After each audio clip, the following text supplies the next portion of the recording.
আমাদেরকে জান্নাতে দিতে চান, আমরা সেই আল্লাহর প্রতি খুশি তো? ভাই সবাই খুশি তো? আমরা কথা বলেন না, সবাই খুশি? আমরা যদি খুশি, তাহলে খুশি মনে অন্তর থেকে ভালোবাসার সহিত আল্লাহ রাব্বুল আলামিনের আরো একবার প্রশংসা আদায় করি, আলহামদুলিল্লাহ। আরো জোরে বলেন না, আলহামদুলিল্লাহ। মুহতারাম দোস্ত আজিজ, আল্লাহ রাব্বুল আলামিন আমাকে আপনাকে এই পৃথিবীতে আনছেন, মানুষ বানিয়েছেন। শুধু মানুষই বানান নাই, আশরাফুল মখলুকাত আমাকে আপনাকে বানিয়েছেন, এবং এই মানুষের ভিতরেও আমাকে আপনাকে আল্লাহর প্রিয় ঈমানদার হওয়ার তৌফিক দিয়েছেন, বলি আলহামদুলিল্লাহ। ঈমানদার হওয়া, ঈমানওয়ালা হওয়া, এটা আমার আপনার জীবনের সবচেয়ে বড় নেয়ামত। এই পৃথিবীতে আল্লাহ রাব্বুল আলামিন আমাকে আপনাকে যত নেয়ামত দিয়েছেন, এই সমস্ত নেয়ামতের ভিতরে সর্বশ্রেষ্ঠ নেয়ামত সেটা হলো ঈমানের নেয়ামত। কারণ আল্লাহ রাব্বুল আলামিন বলেন, ফামান যুহজিহা আনিন নার ওয়া উদখিলাল জান্নাতা ফাকাদ ফাজ। যাকে জাহান্নাম থেকে বাঁচানো হলো এবং জান্নাতে প্রবেশ করানো হলো, সে ব্যক্তি কামিয়াব, বলি সুবহানাল্লাহ। তো ঈমানদার হওয়া এটা জান্নাতি হওয়ার প্রমাণ, বলি সুবহানাল্লাহ। তো আল্লাহ রাব্বুল আলামিন যে আমাকে আপনাকে ঈমানদার বানাইলেন, এটা আল্লাহর বড় নেয়ামত না? তো আমরা যখন আল্লাহর নেয়ামত পেয়েছি, আমরা আরো একবার আল্লাহর প্রশংসা আদায় করি, আলহামদুলিল্লাহ। মুহতারাম দোস্ত আজিজ, বেশি লম্বা সময় আলোচনা করব না, 10টা পার হয়ে গিয়েছে। যত তাড়াতাড়ি সম্ভব শেষ করার চেষ্টা করব। তো অল্প সময়, ইনশাআল্লাহ সবাই ধৈর্য ধরবেন তো? সবাই ধৈর্য ধরবেন? আল্লাহ আপনাদের সবাইকে ধৈর্য ধরার তৌফিক দান করুক, সবাই বলি আমিন। সে বলতেছে, ও আবু তালিব, তুমি তোমার ভাতিজারে বুঝাও, তোমার ভাতিজারে দ্বীনের দাওয়াত থেকে নিষেধ করো, তাকে ঈমানের দাওয়াত থেকে তুমি নিষেধ করো। আবু তালিব তাদেরকে কিছু বুঝায় টুঝায় পাঠিয়ে দিলেন, ঠিক আছে আমি বুঝিয়ে দিব। এরা বন্ধুরা আমার, রাসূলুল্লাহ সাল্লাল্লাহু আলাইহি ওয়াসাল্লাম রাতের বেলা বাড়িতে আসছেন। আবু তালিব রাসূলুল্লাহকে এত ভালোবাসতেন, ভালোবাসার কারণে আবু তালিব রাসূলুল্লাহ সাল্লাল্লাহু আলাইহি ওয়াসাল্লামকে কোনো কথাই বললেন না, নিষেধও করলেন না, চুপ করে আছেন। আল্লাহ রাসূল, আল্লাহর হাবিব দ্বীনের দাওয়াত দিতে আছেন, দ্বীন প্রচারের খাতিরে সব জায়গাতে মেহনত করতেছেন। এদিকে আবু জেহেল দেখলো মুহাম্মদ সাল্লাল্লাহু আলাইহি ওয়াসাল্লাম তো দ্বীনের দাওয়াত থেকে বিরত আসে না, তাহলে মনে হয় আবু তালিব তাকে কই নাই, কথাটা বুঝাই দেয়। এখন আবু জেহেল চিন্তা করলো, না না, আমি একা গিয়েছিলাম, 2-3 জন গিয়েছিলাম, এটা হবে না। মক্কার সমস্ত গোত্রের যে লিডারগুলি ছিল, নেতাগুলি ছিল, আবু জেহেল সমস্ত নেতাদেরকে সাথে নিয়ে আবু তালিব তার নিকটে চলে গেলেন। আবু তালিবকে বলতেছে, ও আবু তালিব, তুমি তোমার ভাতিজারে বুঝাও, তোমার ভাতিজার কারণে বাপ ছেলের থেকে আলাদা হয়ে যাইতেছে, মা তার সন্তান থেকে আলাদা হয়ে যাইতেছে, ভাই ভাইয়ের থেকে আলাদা হয়ে যাইতেছে, সারা নিজের ধর্ম ছেড়ে ছেড়ে চলে যাইতেছে। তুমি তাড়াতাড়ি মুহাম্মদকে বুঝাও, আর যদি মুহাম্মদ তার এই দাওয়াতি কাজ থেকে ফিরে না আসে, তাহলে কিন্তু মুহাম্মদের উপরে ক্ষতি আসবে। এই কথা তোমাকে আমরা আগেই জানিয়ে দিলাম। এরা বন্ধুরা আমার, এখন আবু তালিব চিন্তা করতেছে ভয় অন্তরের ভিতরে, যে আমি যদি এখন মুহাম্মদকে এই কথাগুলি বুঝিয়ে না দেই, হইতে পারে মুহাম্মদের উপরে কোনো ধরনের আঘাত আসবে, কোনো দুঃখ কষ্ট আসবে। এই চিন্তায় তিনি আর ঘুমান না। আল্লাহ রাসূল, আল্লাহর হাবিব সাল্লাল্লাহু আলাইহি ওয়াসাল্লাম রাত্রে যখন দ্বীনের মেহনত করে, দ্বীনি দাওয়াতের কাজ করে, রাত্রে যখন বাড়ির দিকে ফিরেছেন, আবু তালিব রাসূলুল্লাহ সাল্লাল্লাহু আলাইহি ওয়াসাল্লামকে ডেকে বলতেছে, ও মুহাম্মদ, ও আমার ভাতিজা, তুমি শোনো, তুমি যে কাজগুলি করতেছো কিছুদিনের জন্য এই কাজগুলির থেকে কি তুমি বিরত থাকতে পারবা না? আমার ভয় হয় আরববাসী মক্কাবাসীরা হয়তো তোমার কোনো ক্ষতি করতে পারে, আর আমি চাই না তোমার কোনো ক্ষতি হয়ে যাক, কারণ তোমার ক্ষতি হইলে আমার বড় কষ্ট হবে। এই জন্য আমি তোমাকে কিছু বুঝাইতেছি, তুমি যদি পারো কিছুদিনের জন্য এই দিনই মেহনত তুমি ছেড়ে দাও। এরে বন্ধুরা আমার, রাসূলুল্লাহ সাল্লাল্লাহু তাআলা আলাইহি ওয়াসাল্লাম আবু তালিবকে জবাব দিয়ে দিলেন, ও আমার চাচা যান, আপনি আমার ব্যাপারে আশঙ্কা করতেছেন, ভয় করতেছেন, এটা নিয়ে আমি আপনার প্রতি বড় খুশি, আপনি আমাকে ভালোবাসেন, কিন্তু যে আল্লাহ রব্বুল আলামিন আমাকে দ্বীনের দাওয়াতের জন্য পাঠিয়েছেন, যে আল্লাহ রব্বুল আলামিন আমাকে আদেশ করেছেন, আমাকে যতই তারা কষ্ট দিক না কেন আমি মুহাম্মদ এই দ্বীনি দাওয়াত থেকে ফিরে আসতে পারবো না। আবু তালিব যখন দেখলেন না ভাতিজা তো আমার কথা মানতেছে না, আর ভাতিজা তো যে কাজটা করতেছে কাজটা তো ভালো কাজই করতেছে, আল্লাহর বান্দাদেরকে আল্লাহর দিকে আহ্বান করতেছে, আল্লাহর বান্দাদেরকে আল্লাহর দিকে ডাকতেছে, আবু তালিব এখন মুহাম্মদ সাল্লাল্লাহু আলাইহি ওয়াসাল্লামকে জবাব দেয়, ও আমার ভাতিজা, আল্লাহ তোমাকে দাওয়াতি কাজের জন্য পাঠিয়েছে, তুমি সেই আল্লাহর দাওয়াত তুমি মানুষকে পৌঁছে দিয়ে থাকো, তোমার কোনো অসুবিধা নাই, আমি বেঁচে থাকা পর্যন্ত কেউ তোমার দিবে চোখ রাঙ্গাবে, এটা আমি আবু তালিব কখনো মেনে নিব না। বলি সুবহানাল্লাহ। এরে বন্ধুরা আমার, আবু তালিব রাসূলুল্লাহ সাল্লাল্লাহু আলাইহি ওয়াসাল্লামকে এত ভালোবাসতেন, এত মোহাব্বত করতেন। আবু তালিবের যখন শেষ সময়, একবারে এখন জানটা বাহির হওয়া অবস্থা, আল্লাহর রাসূল আল্লাহর হাবিব সাল্লাল্লাহু তাআলা আলাইহি ওয়াসাল্লাম আল্লাহ আবু তালিবের মাথার নিকটে বসা আবু তালিবকে আল্লাহ রাসূল বুঝাইতেছেন, ও আমার চাচা যান, আপনি শুধুমাত্র একবার পড়েন লা ইলাহা ইল্লাল্লাহ, বাকি কি আছে আমি দেখে নিব।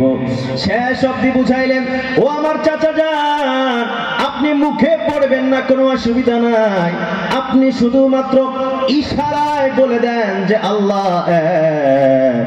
এই কথা যদি ইশারাতেও আপনি বলে দেন, মরার পরে কি আছে সেটা আমি আপনাকে পার করে নিয়ে যাব, কোনো অসুবিধা নেই।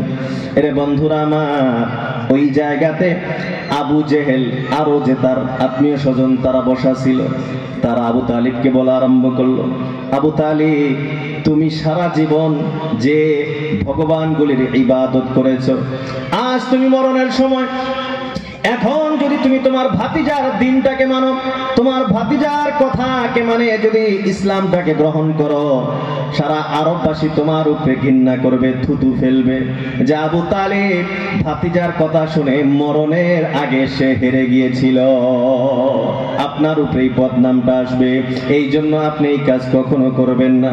এরে বন্ধুরা আমার, আবু তালিব ওই আবু জেহেল তাদের কথা শুনে ঈমান হারা হয়ে এই দুনিয়ার থেকে চলে গেল।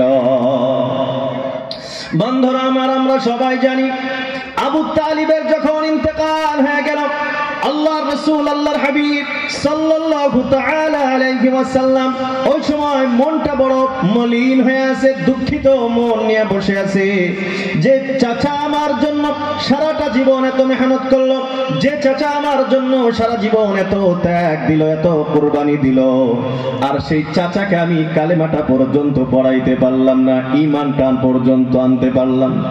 আরে বন্ধুরা আমার, এই দুঃখ মন নিয়ে আল্লাহর রাসূল আল্লাহর হাবিব সাল্লাল্লাহু আলাইহি ওয়াসাল্লাম বসে আছেন। এই যে ঘটনাগুলি ঘটেছে আল্লাহ রব্বুল আলামিন দেখতেছেন কি দেখেন না? ভাই সবাই বলেন, আল্লাহ দেখেন কি দেখেন না? আল্লাহ রব্বুল আলামিন এই সমস্ত ঘটনাগুলি দেখেছিলেন। আল্লাহ রব্বুল আলামিন হযরত জিবরাইল আমিন আলাইহিস সালাতু ওয়াস সালামকে পাঠিয়ে দিলেন, যাও মুহাম্মদকে সতর্কবাণী শুনিয়ে দাও। হযরত জিবরাইল আমিন আলাইহিস সালাতু ওয়াস সালাম আল্লাহ রাসূল সাল্লাল্লাহু আলাইহি ওয়াসাল্লামের নিকটে এসে আয়াতে কারীমা শুনিয়ে দিলেন। আল্লাহ রব্বুল আলামিন রাসূলুল্লাহ সাল্লাল্লাহু তাআলা আলাইহি ওয়াসাল্লামকে সম্বোধন করে বলতেছেন, ইন্নাকা লা তাহদি মান আহবাবতা। ও মুহাম্মদ, ইন্নাকা লা তাহদি, তুমি হেদায়েত দিতে পারো না, মান আহবাবতা, তুমি যাকে পছন্দ করো, তুমি যাকে ভালোবাসো, তোমার পছন্দ তোমার ভালোবাসা অনুযায়ী তুমি কাউকে হেদায়েত দিতে পারো না। ওয়ালাকিন্নাল্লাহ ইয়াহদি মান ইয়াশা, আল্লাহ রব্বুল আলামিন যাকে চায়, আল্লাহ রব্বুল আলামিন যাকে পছন্দ করে তাকে হেদায়েতের নেয়ামত দান করে দেয়। বলি সুবহানাল্লাহ। বন্ধুরা আমার, কি বুঝতে পারলাম? ঈমান দেওয়া এটা আল্লাহর পক্ষ থেকে হয়, পৃথিবীর কেউ কাউকে হেদায়েত দিতে পারে না। বোঝা গেল পৃথিবীর কেউ কাউকে জাহান্নাম থেকে বাঁচাইতে পারে না। এখন তাহলে প্রশ্ন হয়, পৃথিবীর যদি কেউ কাউকে জাহান্নাম থেকে বাঁচাইতে না পারে, আল্লাহ রাব্বুল আলামিন এই কথা কেন বললেন? ইয়া আইয়ুহাল্লাযীনা আমানু, ও ঈমানদার বান্দা বান্দি সকল, ও আনফুসাকুম, নিজেকে বাঁচাও, ওয়া আহলিকুম, নিজের পরিবারের লোকজনকে বাঁচাও, নারা, জাহান্নাম থেকে বাঁচাও। পৃথিবীতে কেউ যদি কাউকে হেদায়েত দিতে না পারে, কেউ যদি কাউকে জাহান্নাম থেকে বাঁচাইতে না পারে, তাহলে আল্লাহ রাব্বুল আলামিন এই কথা কেন বললেন যে তুমি তোমার পরিবারের লোকজনকে জাহান্নাম থেকে বাঁচাও? প্রশ্ন হয় কি হয় না? বন্ধুরা আমার, আল্লাহ রাব্বুল আলামিন যে এই জায়গাতে বললেন ওয়া আনফুসাকুম ওয়া আহলিকুম, নিজেকে বাঁচাও, নিজের পরিবারের লোকজনকে বাঁচাও, এর অর্থ হলো হেদায়েত তো কেউ কাউকে দিতে পারবা না, ঠিক আছে, কিন্তু তোমার পরিবারের লোকজনকে তুমি এমন রাস্তায় নিয়ে আসার চেষ্টা করো, তোমার চেষ্টাটা হইতে হবে সে যাতে জান্নাতি হয়। জান্নাতি হওয়া না হওয়া এটা তো আল্লাহ রাব্বুল আলামিন করবেন, কিন্তু তোমার চেষ্টার হিসাব আল্লাহ রাব্বুল আলামিন নিবে। আমি আপনি এই কথা চেষ্টা করতে হবে আমার পরিবারের লোকজন যাতে জাহান্নামে না যায়। এখন আপনার চেষ্টার পরেও যদি সে জাহান্নামী হয়ে যায় সেটা তার ব্যাপার, আপনি এই দিন বাইসে যাবেন। আর যদি আপনি চেষ্টাই না করেন, এই চেষ্টার ব্যাপারে আপনাকে আমাকে কিয়ামতের দিন প্রশ্ন করতে হবে। এই জন্য মুহতারাম দোস্ত আজিজো, এই পৃথিবীতে অনেক নামাজি হাজী সাহেব গাজী সাহেব জান্নাতে যাইতে পারবে না শুধুমাত্র তার সন্তান খারাপ হওয়ার। নিজে পাক্কা নামাজি, সন্তানের খবর নেই, কোনদিন বলেও না। এই দুনিয়ার বাস্তবতা হলো, দুনিয়াতে যদি আপনার সন্তান কোনো একটা আঘাতের ভিতরে পড়ে, কোনো একটা পরিশানির ভিতরে পড়ে, পরিশানির অবস্থার ভিতরে থাকে, আপনি অভিভাবক হইয়া, গার্জিয়ান হইয়া আপনি কি এটা মানতে পারেন যে আপনার সন্তান কষ্টে থাকুক? কোনো এক জায়গাতে আগুন লেগেছে, আপনার সন্তান তার ভিতরে আছে, আপনি তো নিজের জানটাকে বাজি রেখে হলেও আপনি আপনার সন্তানকে বাঁচাবার জন্য চেষ্টা করবেন। করবেন কি করবেন? কেউ কি আছে না আমার সন্তান আগুনে জ্বলতেছে, জ্বলতে থাকুক, আমারটা আমি বাঁচি, এটা কেউ করবে? নিজের জান বাজি রেখে হলেও সন্তানকে বাঁচাবার চেষ্টা করবে। এই যে চেষ্টা, আপনার সন্তান, আপনার স্ত্রী, আপনার পরিবারের লোকজনকে জাহান্নাম থেকে বাঁচানোর জন্য আপ্রাণ চেষ্টা আমাকে আপনাকে করতে হবে। এখন আমি কতটুকু চেষ্টা করেছি এই প্রশ্ন আমাকে আপনাকে হবে। এই জন্য আমি একটি হাদিস সর্বপ্রথম পড়েছিলাম। আল্লাহ রাসূল আল্লাহর হাবিব সাল্লাল্লাহু আলাইহি ওয়াসাল্লাম বলেন, কুল্লুকুম রাইন ওয়া কুল্লুকুম মাসউলুনা আন রাইয়াতিহি। আল্লাহ রাসূল আল্লাহর হাবিব বিশ্ব নবী সাল্লাল্লাহু তাআলা আলাইহি ওয়াসাল্লাম ইরশাদ করেন, কুল্লুকুম রাইন, তোমরা প্রত্যেকজন এক একজন অভিভাবক, এক একজন গার্জিয়ান, ওয়া কুল্লুকুম মাসউলুন আন রাইয়াতিহি, আর তোমাদের সবাইকে তোমাদের প্রজাদের ব্যাপারে প্রশ্ন করা হবে, তোমাদের দায়িত্ব নিয়ে তোমাদেরকে প্রশ্ন করা হবে, তোমাদের চেষ্টার ব্যাপারে তোমাকে প্রশ্ন করা হবে। এরা বন্ধুরা আমার, আল্লাহ রাব্বুল আলামিন আমাকে আপনাকে বিভিন্ন ধরনের নিয়ামত দিয়েছেন। এক নাম্বার সবচেয়ে দামি নিয়ামত আমি আগেই বলেছি, আল্লাহ রাব্বুল আলামিন আমাকে আপনাকে ঈমানদার বানিয়েছে। এর চেয়ে বড় আর কোনো নিয়ামত নাই, ঠিক কিনা? দ্বিতীয় নাম্বার, আল্লাহ রাব্বুল আলামিনের পক্ষ থেকে যেটা বড় নিয়ামত, সেটা হলো আমার আপনার ঘরে সন্তানের নিয়ামত। আল্লাহ রাব্বুল আলামিন বলেন,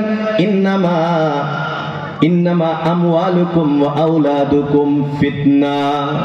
অন্য আয়াতের ভিতরে আল্লাহ রাব্বুল আলামিন বলেন, তোমাকে যে সম্পদ দেওয়া হয়েছে, তোমাকে যে সন্তান দেওয়া হয়েছে, এই সম্পদ এবং সন্তান এটা হলো জিনাতুল হায়াতিদ দুনিয়া, এই বাস্তব জীবনের বড় সৌন্দর্য।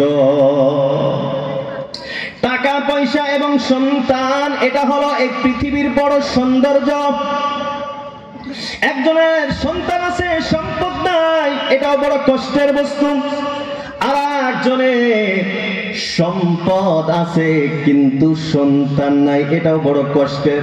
সম্পদ কে খাইবে? আবার সন্তান আছে, সম্পদ নাই, কেমনে বাঁচবে? দুইটাই কষ্টের জিনিস। কিন্তু যাকে আল্লাহ রাব্বুল আলামিন সম্পদ এবং সন্তান দিয়েছেন, আল্লাহ বলেন এই দুইটা এই পার্থিব জীবনের জন্য বড় সৌন্দর্য। আবার এই কথা বলার সাথে সাথে আল্লাহ রাব্বুল আলামিন বলেন, তোমার এই সম্পদ এবং তোমার এই সন্তান এই দুইটাই আল্লাহ রাব্বুল আলামিন যদিও সৌন্দর্য বানিয়েছেন, কিন্তু আল্লাহ আপনাকে দিয়েছেন শুধুমাত্র পরীক্ষার জন্য। আল্লাহ রাব্বুল আলামিন সম্পদ দেন পরীক্ষার জন্য, আল্লাহ রাব্বুল আলামিন সন্তান দেন পরীক্ষার জন্য। কি পরীক্ষা হবে? আল্লাহ রাব্বুল আলামিন বলেন, লা তুলহিকুম আমওয়ালুকুম ওয়ালা আওলাদুকুম আন যিকরিল্লাহ। আল্লাহ রাব্বুল আলামিন বলেন, আপনার ব্যবসা বাণিজ্য, আপনার টাকা পয়সা আর আপনার সন্তান, যে টাকা পয়সা দিল, যে সন্তান দিল, কে দিল? ভাই সবাই বলেন, টাকা পয়সা কে দেয়? ভাই আরো জোরে বলেন, কে দান করেন? সন্তান কে দেন? তাহলে সম্পদ আল্লাহ দেন, সন্তান আল্লাহ দেন।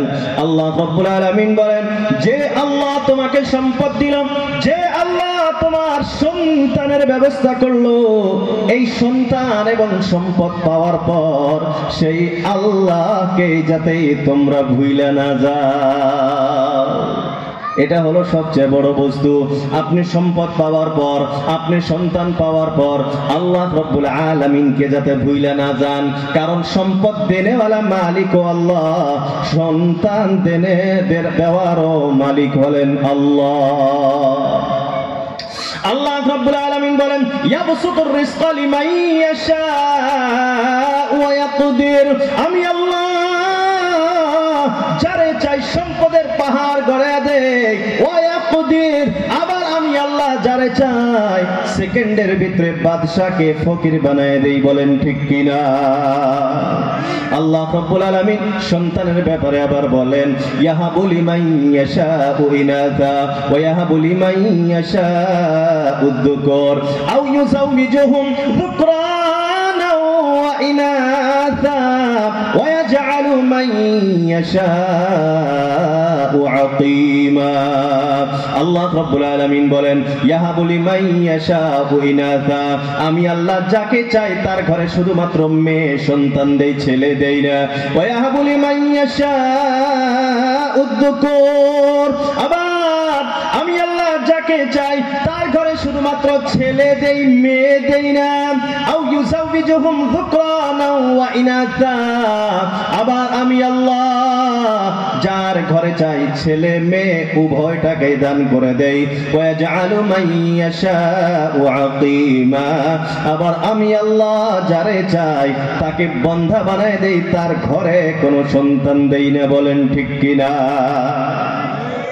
কারো বাড়িতে শুধুমাত্র ছেলে, কারো বাড়িতে শুধুমাত্র মেয়ে, কারো ঘরে আবার দুইটাই আছে, আবার কেউ আছে 2-3টা বিবাহ করেছে কিন্তু সন্তানের মুখ নাই। আছে না নাই? সব কিছুর ক্ষমতা কার হাতে? সম্পদ আল্লাহ রব্বুল আলামিন দেন, সন্তান আল্লাহ রব্বুল আলামিন দেন। তো ওই আল্লাহ রব্বুল আলামিন বলতেছে, আমি যে তোমাদেরকে সম্পদ দিলাম, আমি যে তোমাদেরকে সন্তান দিলাম, এই সন্তান পাওয়ার পর সন্তানের ভালোবাসার কারণে, সম্পদ পাওয়ার পর সম্পদের লোভে যে সম্পদ দিল, যে সন্তান দিল, তাকেই যাতে তোমরা ভুইলা না যাও। এখন যারা আল্লাহ রব্বুল আলামিন সম্পদ দিল, সন্তান দিল, এটা বড় একটি নিয়ামত দিল। আল্লাহ রব্বুল আলামিন বলেন, থুম্মা লাতুসআলুন্না ইয়াওমাইযিন আনিন নাঈম। আল্লাহ বলেন, তোমাদেরকে কিয়ামতের দিন আমি আল্লাহ ছোট বড় যত ধরনের নিয়ামত দিয়েছি, সমস্ত নিয়ামতের ব্যাপারে তোমাদেরকে প্রশ্ন করা হবে। যত নিয়ামত আল্লাহ আমাকে আপনাকে দিয়েছেন, প্রত্যেকটা নিয়ামতের ব্যাপারে আমাকে আপনাকে হিসাব দিতে হবে।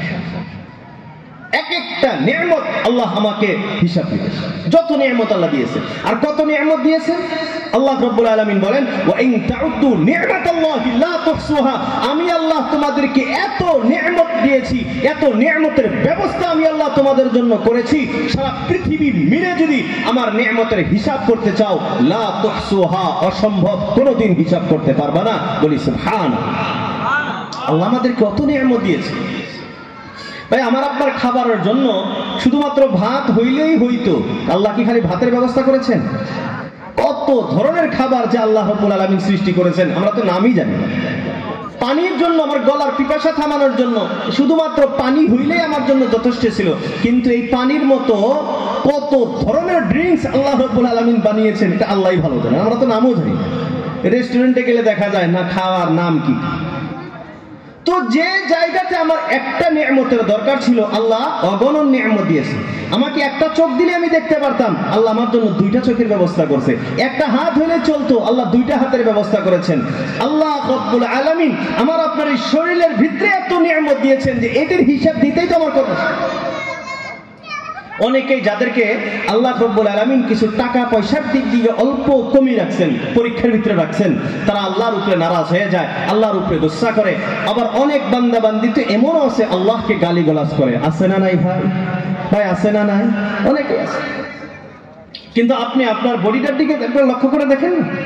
আল্লাহ বলেন, ওয়া ফি আনফুসিকুম আফালা তুবসিরুন। এ দুনিয়ার মানুষ, সব চিন্তা ফিকিরে ছেড়ে দাও, নিজের বডিটার দিকে একবার লক্ষ্য করো, নিজের শরীরের দিকে একবার লক্ষ্য করে দেখো, নিজের শরীর নিয়ে গবেষণা করো, আল্লাহ তোমাকে কত নিয়ামত দিয়েছে। বন্ধুরা আমার, আমি আপনি একটা চোখ হইলেই তো দেখতে পারি, আর একটা চোখের তো আমার অত প্রয়োজন নাই। কেউ যদি আপনারে কয় 5 লাখ টাকা দিমু একটা চোখ দিয়ে দেন, দিবেন কি? কেউ দিবেন? 10 লাখ দিলে কেউ দিব? এরে বন্ধুরা আমার, এই পৃথিবীতে অনেক মানুষ আছে যাদের 2টা কিডনি ফেল হয়ে গেছে, তথাপি আল্লাহ রাব্বুল আলামিন তাদেরকে জীবিত রেখেছেন। এমন মানুষ আছে না নাই? ভাই আছে না নাই?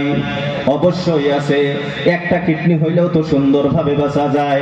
এখন যদি কেউ আপনারে বলে, আপনি একটা কিডনি আমারে দিয়ে দেন, আপনাকে 1 কোটি টাকা দেওয়া হবে, কেউ কি দিবেন? দিব কেউ? তাহলে একটা কিডনি যদি 1 কোটি টাকা তাও না দেন, 5 লাখ 10 লাখ টাকা একটা চোখ যদি আপনি না দেন, তাহলে আপনাকে চিন্তা করে দেখেন আল্লাহ কত নিয়ামত এই শরীরের ভিতরে দিয়েছে। এত অগণন নিয়ামত আল্লাহ রাব্বুল আলামিন আমাকে আপনাকে দিয়েছেন, আর এই প্রত্যেকটা নিয়ামতের ব্যাপারে প্রশ্ন হবে। আর তার ভিতরে সবচেয়ে ডেঞ্জারাস দামি নিয়ামত যেহেতু ঈমান, আর ঈমান ছাড়া এটা তো ডাইরেক্ট জান্নাত জাহান্নামের ফয়সালা, এর কোনো প্রশ্নই নাই। ঈমান আর বেঈমান, এর তার কোনো দ্বিতীয় প্রশ্ন নাই।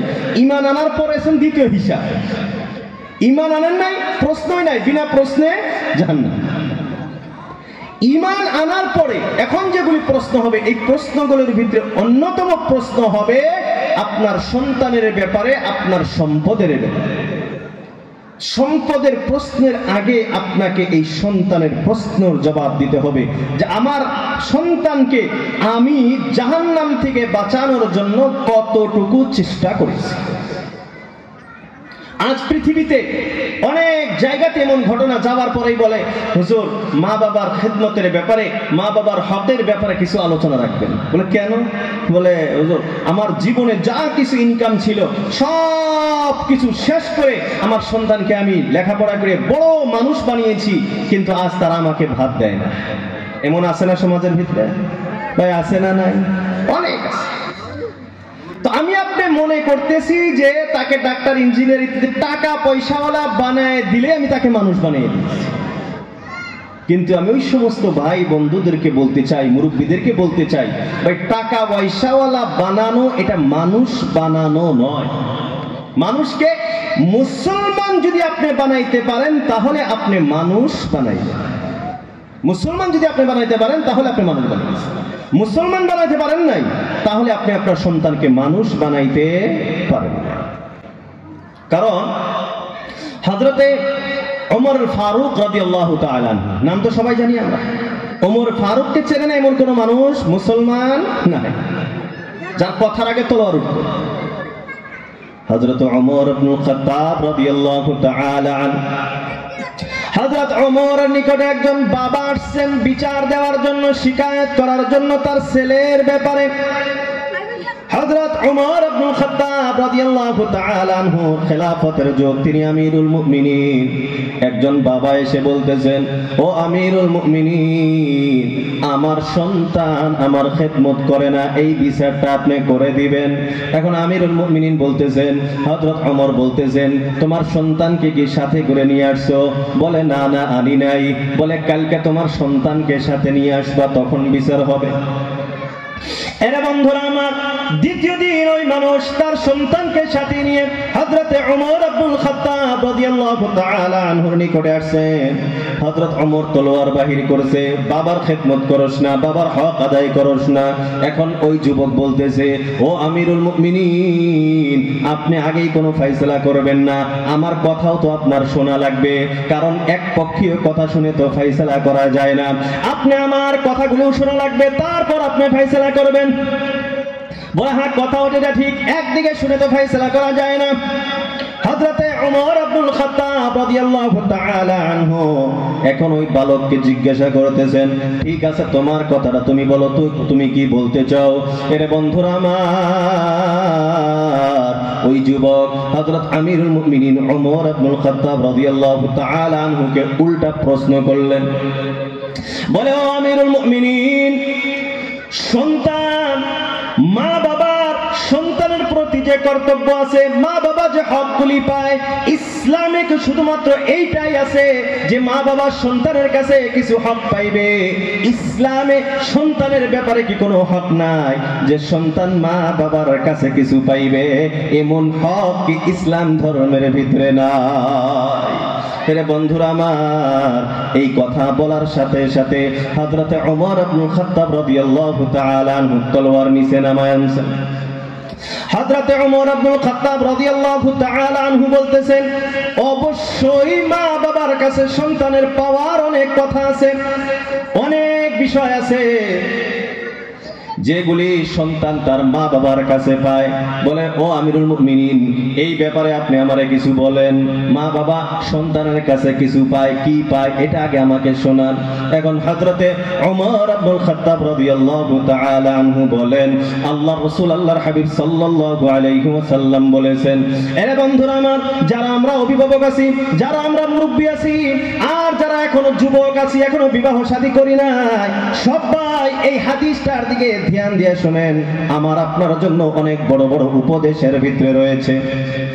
হযরত ওমর ইবনুল খাত্তাব রাদিয়াল্লাহু তাআলা আনহু বলেন, ও বালক, আল্লাহর রাসূল আল্লাহর হাবিব সাল্লাল্লাহু তাআলা আলাইহি ওয়াসাল্লাম বলেছেন, যখন কোন যুবক বিবাহ করবে সর্বপ্রথম তাকে একজন দিনদার মেয়ে দেখে বিবাহ করতে হবে। কারণ আল্লাহর রাসূল আল্লাহর হাবিব বলেছেন, মানুষ সাধারণত 4টা কারণে বিবাহ করে। কয়টা কারণে? ভাই সবাই বলেন কয়টা? 4টা কারণে বিবাহ করে। 4 চারটি বস্তুর দিকে লক্ষ্য করে মানুষ বিবাহ করে। আল্লাহ রাসূল বলেন তুনকাহুল মারআতু বিআরবাইন, মানুষ চারটা বস্তুর দিকে লক্ষ্য করে বিবাহ করে। এক নাম্বার বিজামালিহা, সৌন্দর্যের দিকে লক্ষ্য করে বিবাহ করে। দুই নাম্বার ওয়া মালিহা, মেয়ের সম্পদের দিকে লক্ষ্য করে বিবাহ করে। তিন নাম্বার ওয়া হাসাবিহা, তার বংশের দিকে লক্ষ্য করে বিবাহ করে। চার নাম্বার ওয়া দীনিহা, তার দিনদারির দিকে লক্ষ্য করে বিবাহ করে। আল্লাহ রাসূল বলেন ফাযফার বিযাতিদ দ্বীন, তুমি দিনদারকে অগ্রাধিকার দাও, তারিবাত ইয়াদাকা, তোমার হাত আলোকিত হয়ে যাবে। বলি সুবহানাল্লাহ। এরে বন্ধুরা আমার, প্রথম নাম্বার আল্লাহ রাসূল বলেন মানুষ সাধারণত সৌন্দর্যের দিকে লক্ষ্য করে বিবাহ করে। আছে না নাই? এই এলাকাতে মনে হয় নাই? এই এলাকার যুবক তো আর সৌন্দর্য দেখে না, কথা কয় না। এরে বন্ধুরা আমার, কোনো কিছু লাগে না, খালি চেহারাটা সুন্দর হইলেই হইল। এরে বন্ধুরা আমার, মানুষের অবস্থা হলো, আমার আপনার মানুষ বলতেই তাদের অবস্থা হলো বিবাহের আগে খুঁজে সৌন্দর্য আর বিবাহের পরে খুঁজে চরিত্র। এটা ঠিক না? বিবাহের আগে খালি সুন্দর চেহারা হইল, লেহা পড়া, পড়াশোনা ইত্যাদি কোনো কিছুই লাগে না, চেহারা সুন্দর আছে ঠিক আছে, যেদিন বিয়ে করে নিয়ে এসে তারপরের দিকে চরিত্র লাগে। কথা হাসা না? এই জন্য কিছুদিন আগে একটা পত্রিকাতে দেখলাম লিখছে 85% মেয়ের যে বিবাহ বিচ্ছেদ হয়, 85% মেয়ের বিচ্ছেদ হয়। এই 85% মেয়ে যেগুলি সুন্দরী মেয়ে, এদের ডিভোর্স হয়। কেন? বিবাহের আগে সৌন্দর্য তালাশ করে, বিবাহের পরে চরিত্র তালাশ করে। তো বিবাহের আগে যদি চরিত্র তালাশ না করে, বিবাহের পরে চরিত্র তালাশ করলে পাওয়া যাবে? ভাই পাওয়া যাবে? তো সৌন্দর্য থাকে তো আলহামদুলিল্লাহ, কিন্তু আমাকে দেখতে হবে কি দিনদারি আছে না নাই, ঈমানদারি আছে না।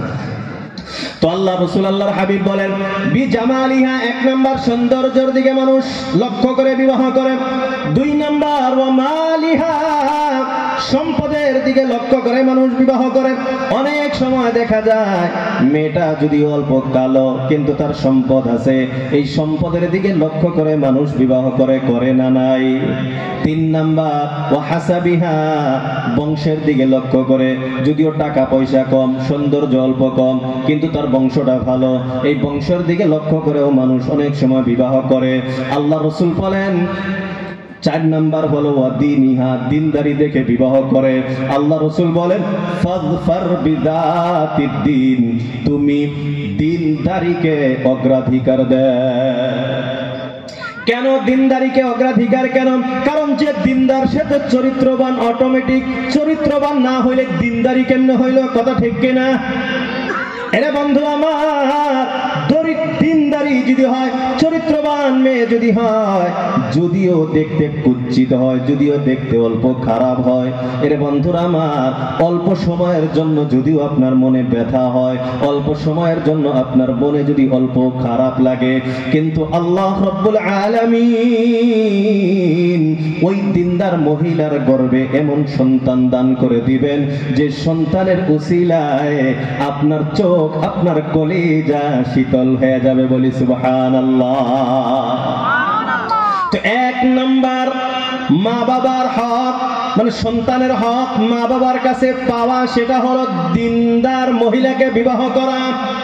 এখন যারা আমরা সবাই ভালো করে ধ্যান দিয়ে শুনবেন, ভালো করে কানটা খুলে শুনবেন, এখন যে যুবকেরা আমরা খালি সৌন্দর্যের পিছনে ঘুরতেছি, টাকা পয়সার পিছনে ঘুরতেছি, আর খালি লাভ করে ভালোবাসা করে করে ঘুরতেছি, যারাই এই গুনাহের রাস্তার ভিতরে আছি, আমি আপনি বিবাহের আগেই, আমার আপনার সন্তান হওয়ার আগেই আমি আমার সন্তানের হক নষ্ট করতেছি। কারণ সন্তান মা বাবার কাছে প্রথম নাম্বার পাওয়া যেটা হক, এখন আপনি বিবাহই করেন নাই, সন্তান তো দূরের কথা, এই সময় আপনার সন্তান আপনার কাছে পাওয়া হক যে আপনার যে স্ত্রী আসবে সেই সন্তানের যে মাটা হবে একজন দিনদার মেয়ে হইবে। এই প্রথম নাম্বারে আপনি হক মেরে দিলেন আপনার সন্তানের হক। আর প্রথম নম্বরে যখন আপনি হকটা মারছেন, আপনার সন্তানের হক আপনি নষ্ট করছেন, কিয়ামতের দিনের জবাব দিতে হবে না? দিতে হবে কি হবে না? তাহলে আমরা বিবাহ করতে অল্প দিনদারের দিকে ধ্যানটা দিব তো ইনশাআল্লাহ? কথা বলতেছেন না সবাই? দিব তো ইনশাআল্লাহ? আল্লাহ আমাদের তৌফিক দান করুক, সবাই বলি আমিন। তো সন্তানের মা বাবার প্রতি হক, মা বাবার কাছে যেটা হক পাওনা, সর্বপ্রথম তার মাটা দিনদার হইতে হবে, স্ত্রী দিনদার স্ত্রী হইতে হবে। 2 নাম্বার, সন্তান যেটা প্রাপ্য, গর্ভে থেকে যখন সন্তানটা আসবে, গর্ভে যখন সন্তান আসবে, এখনো আপনার সন্তান এখনো পৃথিবীতে আসে নাই, ভূপৃষ্ঠে এখনো আসে নাই, আপনার গর্ভে আছে। এখন আপনার সন্তান আপনার কাছে পাওনাদার, আপনার প্রতি তার হক আছে। বলে কিসের হক? এরে বন্ধুরা আমার, এই 2-3 বছর আগে আমেরিকার একজন বিজ্ঞানী একটা রিসার্চ করে বাহির করেছেন, যখন কারো গর্ভে সন্তান আসে, এই সময় মা বাবার যেটা আশা সন্তান নিয়ে থাকে, ওই বিজ্ঞানী লিখতেছেন, কারো যদি আশা থাকে আমার সন্তান একটা ভালো সিঙ্গার হবে, আমার সন্তান একজন ভালো গায়ক হবে, আমার সন্তান ভালো ড্যান্সার হবে, আমার সন্তান অভিনেতা হবে, এটা যদি কারো নিয়ত থাকে, তাহলে সন্তান গর্ভে থাকাকালীন ওই বান্দার গান সব সময় শুনতে হবে, ওই গানটা নিজেও বলতে হবে। যে অভিনেতা হওয়ার তোমার আশা, ওই অভিনেতার অভিনেত্র দেখতে হবে, নিজেকেও সেই অভিনেতাগুলি করতে হবে। তাহলে আস্তে আস্তে সন্তান যখন ভূমিষ্ঠে আসবে, ওই রূপ ধারণ নিয়ে এই পৃথিবীতে আসবে। এরে বন্ধুরা আমার, এখন ওই গবেষণার উপরে আপনি চিন্তা করে দেখেন, আপনার গর্ভে যখন সন্তানটা আসে, বলেন হবে কি হবে না? আপনি যদি সব সময় জিকির আজকার করেন, তাসবিহ তাহলিল নিয়ে থাকেন, জিকির আজকারের ভিতরে যদি আপনি সময়টা পার করেন, তাহলে বলেন আপনার সন্তান কোরআনওয়ালা জিকিরওয়ালা হবে কি হবে না? এর বন্ধুরা আমার, আরেকটা বস্তু ভুলে গেছি, এর আগের আরেকটা হক আছে। আল্লাহ রাসূল, আল্লাহর হাবিব সাল্লাল্লাহু আলাইহি ওয়াসাল্লাম বলেন, ইন্না আযমান নিকাহি বারাকাতান আইসারুহু মাউনা। আল্লাহ রাসূল, আল্লাহর হাবিব সাল্লাল্লাহু আলাইহি ওয়াসাল্লাম বলেন, বরকত হিসাবে, সবাই ভালো করে ধ্যান দিয়ে শুনুন, বরকত হিসাবে সবচেয়ে বেশি বরকতময়ী বিবাহ, সবচেয়ে বেশি বরকতময়ী বিবাহ, বলে কোন বিবাহ? আইসারুহু মাউনাতান, খরচের দিক দিয়ে যেটা সবচেয়ে কম, যে বিবাহে যত খরচা কম তত বরকত বেশি। কিন্তু বর্তমান যুগে খরচা কম হয় না বেশি হয়? এই সবাই বলেন না বেশি, বেশি না, খালি কম্পিটিশন চলে গ্রামে, কে কার চেয়ে বেশি ডেকোরেশন করতে পারে, কার ডেকোরেশন কত ভালো, কার ডিজে কত বেশি আওয়াজে বাজে, কে কত শিল্পী নিয়ে আসতে পারে। বর্তমান চলছে এই প্রতিযোগিতা। এই কিছুদিন আগে, এই 1-1.5 মাস আগে আসামে এক জায়গাতে বিবাহ হলো, মুসলিম ঘরে। ওই অনুষ্ঠানের ভিতরে রাশিয়ান সুন্দরী নিয়ে আসছে মানুষকে মানে দেখানোর জন্য। সুবহানাল্লাহ কইতাছে, আল্লাহ নাউযুবিল্লাহ বলেন। এগুলা কি খরচা কম হইতেছে না বেশি হইতেছে? ভাই সবাই বলেন না, কম না বেশি? বেশি হইতেছে। আর আল্লাহ রাসূল বলেন, যে বিবাহে যত খরচা বেশি তত বরকত কম, আর যে বিবাহে যত খরচা কম বরকত তত বেশি। তো আপনি বিবাহ খরচা করে তো আপনার সন্তানের হক আপনি নষ্ট করলেন, আপনার বিবাহের বরকতটাই আপনি শেষ করলেন, তো ওই ঘরে থেকে সন্তান ভালো কেমনে আসবে? তাহলে এখানেও প্রথম নাম্বার, আপনি যখন স্ত্রীকে সিলেক্ট, আপনার বিবাহের জন্য কোনো মেয়েকে সিলেক্ট করবেন, সিলেক্ট করার সময় দিনদারি দেখতে হবে। 1 নাম্বার, সন্তান আপনার প্রতি পাওয়া হক। 2 নাম্বার, বিবাহে বরকতময় বিবাহ হইতে হবে, এটা আপনার সন্তান আপনার কাছে পায়, আপনি করতেছেন না, আপনার সন্তানের হক আপনি নষ্ট করতেছেন। 3 নাম্বার, যখন আপনার সন্তান গর্ভে আসছে, তখন ওই সময়টাকে খুব সিনসিয়ার ভাবে আপনাকে জিকির আজকার কোরআন তেলাওয়াত ইত্যাদির ভিতরে আপনাকে সময় পার করতে হবে। তাহলে আপনার গর্ভের দিকে যে সন্তান আসবে, এ কোরআনওয়ালা, জিকিরওয়ালা, আল্লাহওয়ালা সন্তান জন্ম নেবে ইনশাআল্লাহ। আর যদি আপনি, বর্তমান তো চলছে সিরিয়াল দেখা ছাড়া তো বাল ঠেকে না, আর কিছুদিন এখন সিরিয়ালও গেছে, আমার সিরিয়াল নাই, সিরিয়ালের দিন শেষ। এখন আসছে এই যে গজবের মোবাইলের যুগ, রান্না বাড়ি, ভাত খাওয়া দাওয়া, কাপড় খিচা ইত্যাদি যা কিছু আছে 24 ঘন্টা খালি রিল, খালি রিল। কত হাসানা, কেউ রিল দেখে, আবার কেউ রিল বানানোর মতো প্রস্তুত। রিল বানান নাকি? রিল বানানো কি ভালো কাজ? কথা কয় না। রিল বানায় কিসের জন্য? একটা লাইক পাওয়া যাবে, মানুষের লাইক দিব, এটার জন্য তো লাইক না, অন্য কিছু আছে।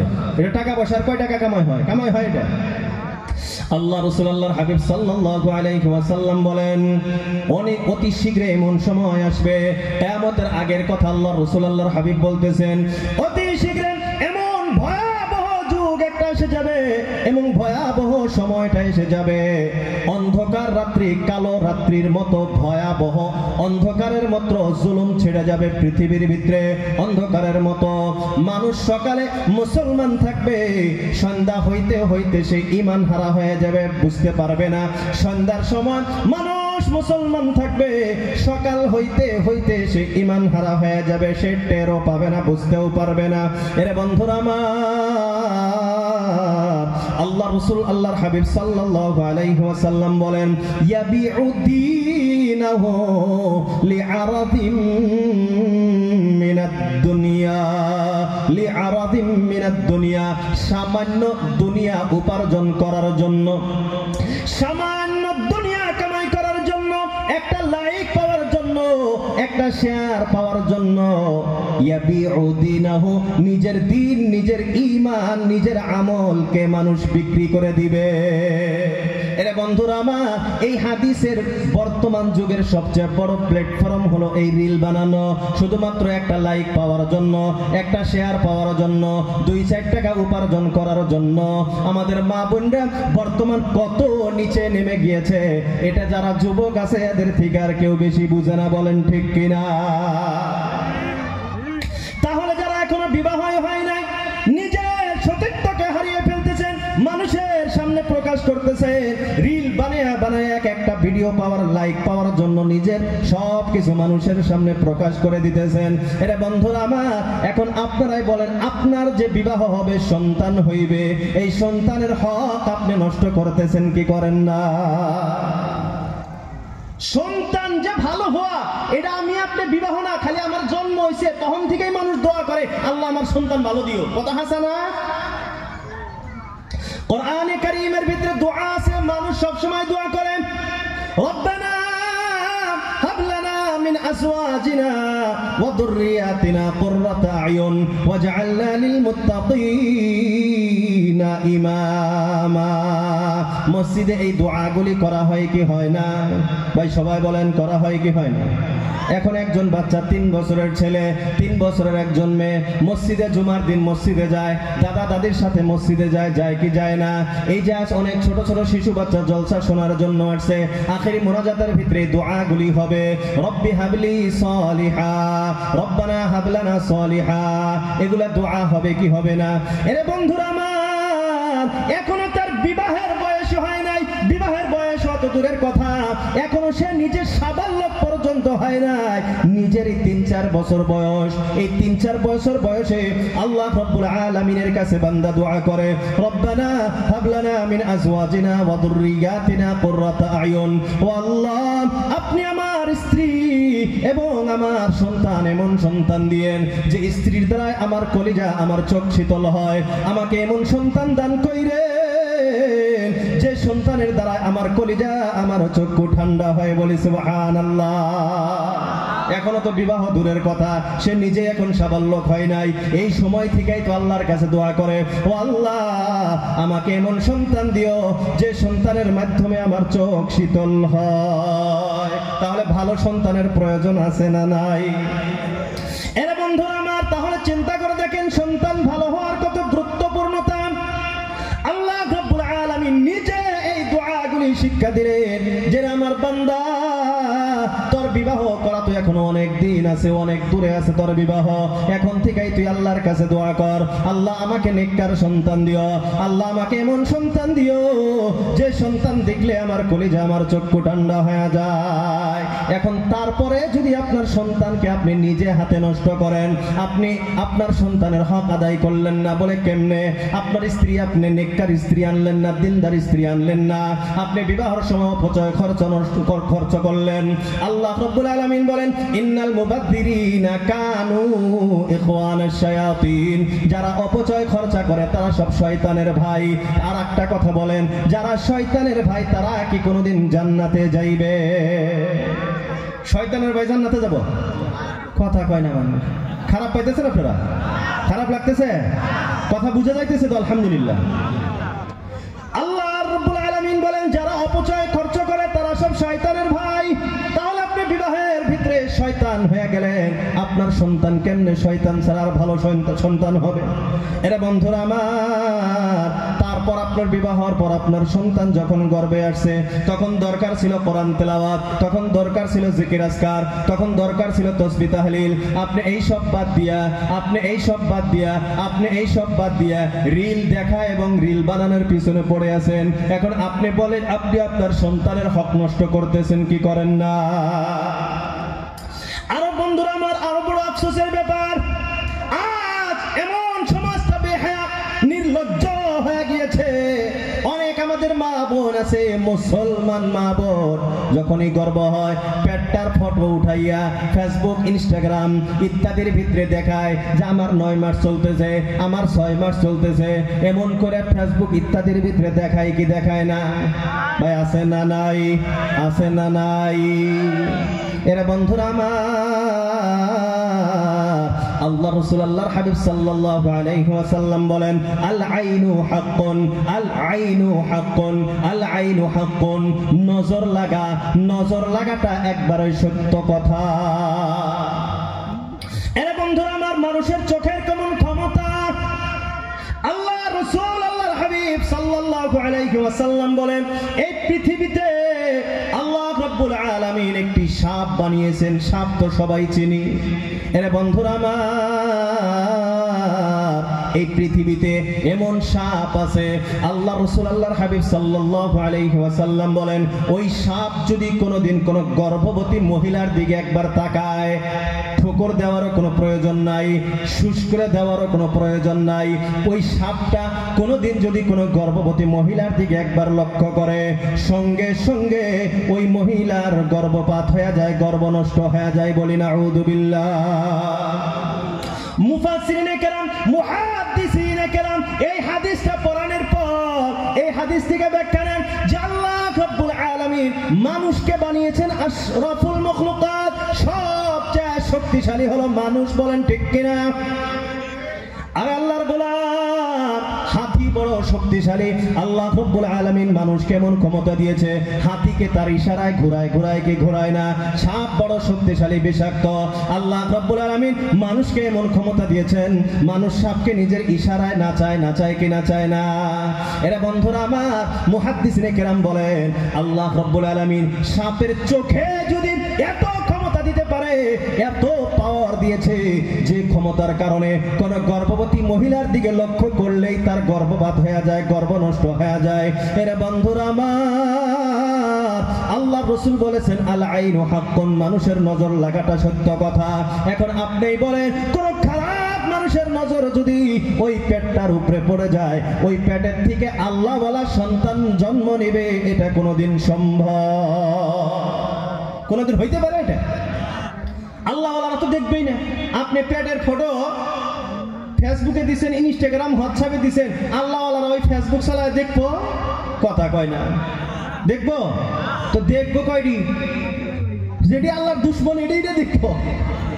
আর এটি দেখে দোয়া করবো আল্লাহর কাছে, আল্লাহ ইন থেকে একবার নেককার আল্লাহর ওলি আব্দুল কাদের জিলানী পয়দা করে, এই দোয়া করবো নাকি? কথা কয় না মানুষ। খারাপ পাইতেছেন কি? তাহলে যেটি দেখতেছে হেডি তো ব্যক্তি আলহামদুলিল্লাহ ওই সাইজেরই। এই নজর 100 জনে দেখতেছে, 100টা নজর পড়তেছে, 200 জন 200টা নজর। আর এও তো আশা কত ভাইরাল হওয়া যায়, হাজার হাজার মানুষে দেখতেছে। এই যে হাজার হাজার মানুষের নজর লাগতেছে, এইখান থেকে আল্লাহওয়ালা জন্ম নিব? কথা কয় না। তো ইবলিসের নজর পড়তেছে, ইবলিসই জন্ম নিব। কথা হাসানা? খারাপ লাগতেছে না তো আপনাদের? আরো কিছু সময় চলবে তো ইনশাআল্লাহ। 11টা বার হয়ে গেছে, চলবে আরো। আল্লাহু আকবার। আল্লাহ আপনাদের সবাইকে কবুল করুক। সবাই বলি আমিন। আরো জোরে বলি আমিন। তো সন্তানের হক মা বাবার কাছে পাওয়া হক। বলতেছিলাম 1 নাম্বার দিনদার স্ত্রীকে পছন্দ করতে হবে, 2 নাম্বার বিবাহে খরচা কমাইতে হবে, এটা আপনার সন্তান আপনার কাছে হক পায় এটা। 3 নাম্বার গর্ভাবস্থা আল্লাহওয়ালা আল্লাহ আল্লাহ কোরআন আজকার জিকির আজকার করতে হবে। এখন 3 নাম্বার হক আপনার সন্তান যেটা আপনার কাছে পাওয়া, এটা হলো কি, যখন সন্তানটা জন্ম হবে 7 দিনের দিন তার মাথার চুলগুলো নেড়ে করে মুন্ডায়ে তার জন্য আকিকা করতে হবে। এটা আপনার সন্তান আপনার কাছে হক, আপনার কাছে পায়। এখন যদি আপনার সুবিধা থাকে আকিকা করবেন, 7 দিনের দিন 21 দিনের দিন করতে হবে। আর যদি আপনার সুবিধা না থাকে আকিকা করা সুন্নত, এটা আপনার আলাদা ব্যাপার, ভবিষ্যতেও করতে পারবে, কিন্তু 7 দিনের দিন 21 দিনের দিন করা সুন্নত, এটা আপনার সন্তান আপনার কাছে হক পায়। তো আকিকা করা, মাথা মুন্ডন করা, তার সাথে সাথে 7ম দিনে আপনার সন্তান আপনার কাছে যেটা প্রাপ্য হক, সেটা হলো সেই সন্তানের একটি ভালো নাম রাখা। কি রাখা? ভালো নাম রাখা। এমন নাম রাখা যে নামেই পরিচিত পাওয়া যায় যে ইনি একজন মুসলমান। কিন্তু আমরা এমন নাম রাখি যে নামে বুঝাই যায় না যেটা মুসলমান না গায়ের মুসলিম, হিন্দু না খ্রিস্টান না বৌদ্ধ না জৈন, বোঝাই যায় না। এমন নাম আমাদের অঞ্চলে আছে না? মিন্টু, সিন্টু, গিন্টু, এগুলো নাম নাই। এটা হিন্দুদের মিন্টু সিন্টু নাম নাই, খ্রিস্টানদের মিন্টু সিন্টু বাবলু ঠাবলু নাম নাই। কথা কয় না মানে। তো যে হিন্দুরাও আছে মিন্টু সিন্টু, আপনারও আছে মিন্টু সিন্টু, তাহলে কেমনে বুঝবেন এটা মুসলমান না এটা গায়ের মুসলিম? তো এমন একটা নাম রাখা যে নামেই বোঝা যায় যে ইনি একজন কি, কথা কয় না, মুসলমান। সুন্দর নাম রাখতে হবে। সবচেয়ে আল্লাহর কাছে পছন্দনীয় নাম হলো আব্দুল্লাহ, তারপরে হলো আব্দুর রহমান, তারপরে ওই সমস্ত আল্লাহর সিফাতি নামের সাথে আব্দুন শব্দ ব্যবহার করে যে নাম রাখা হয় এটা আল্লাহর কাছে প্রিয় নাম। তারপরে আম্বিয়ায়ে কেরামের নাম, সাহাবায়ে কেরামের নাম, আল্লাহর ওলিদের নাম, এগুলা হলো আল্লাহর প্রিয় নাম। এগুলো নাম রাখবো তো আমরা ইনশাআল্লাহ। এটা আপনার সন্তান আপনার কাছে প্রাপ্য হক, এটা পায়। আর নাম ওইটাই রাখবেন যেটা আসল নাম। নাম একটা রাখে আব্দুল্লাহ, তার হাতে নাগায় থই দিছে মিন্টু। কথা হাসা না?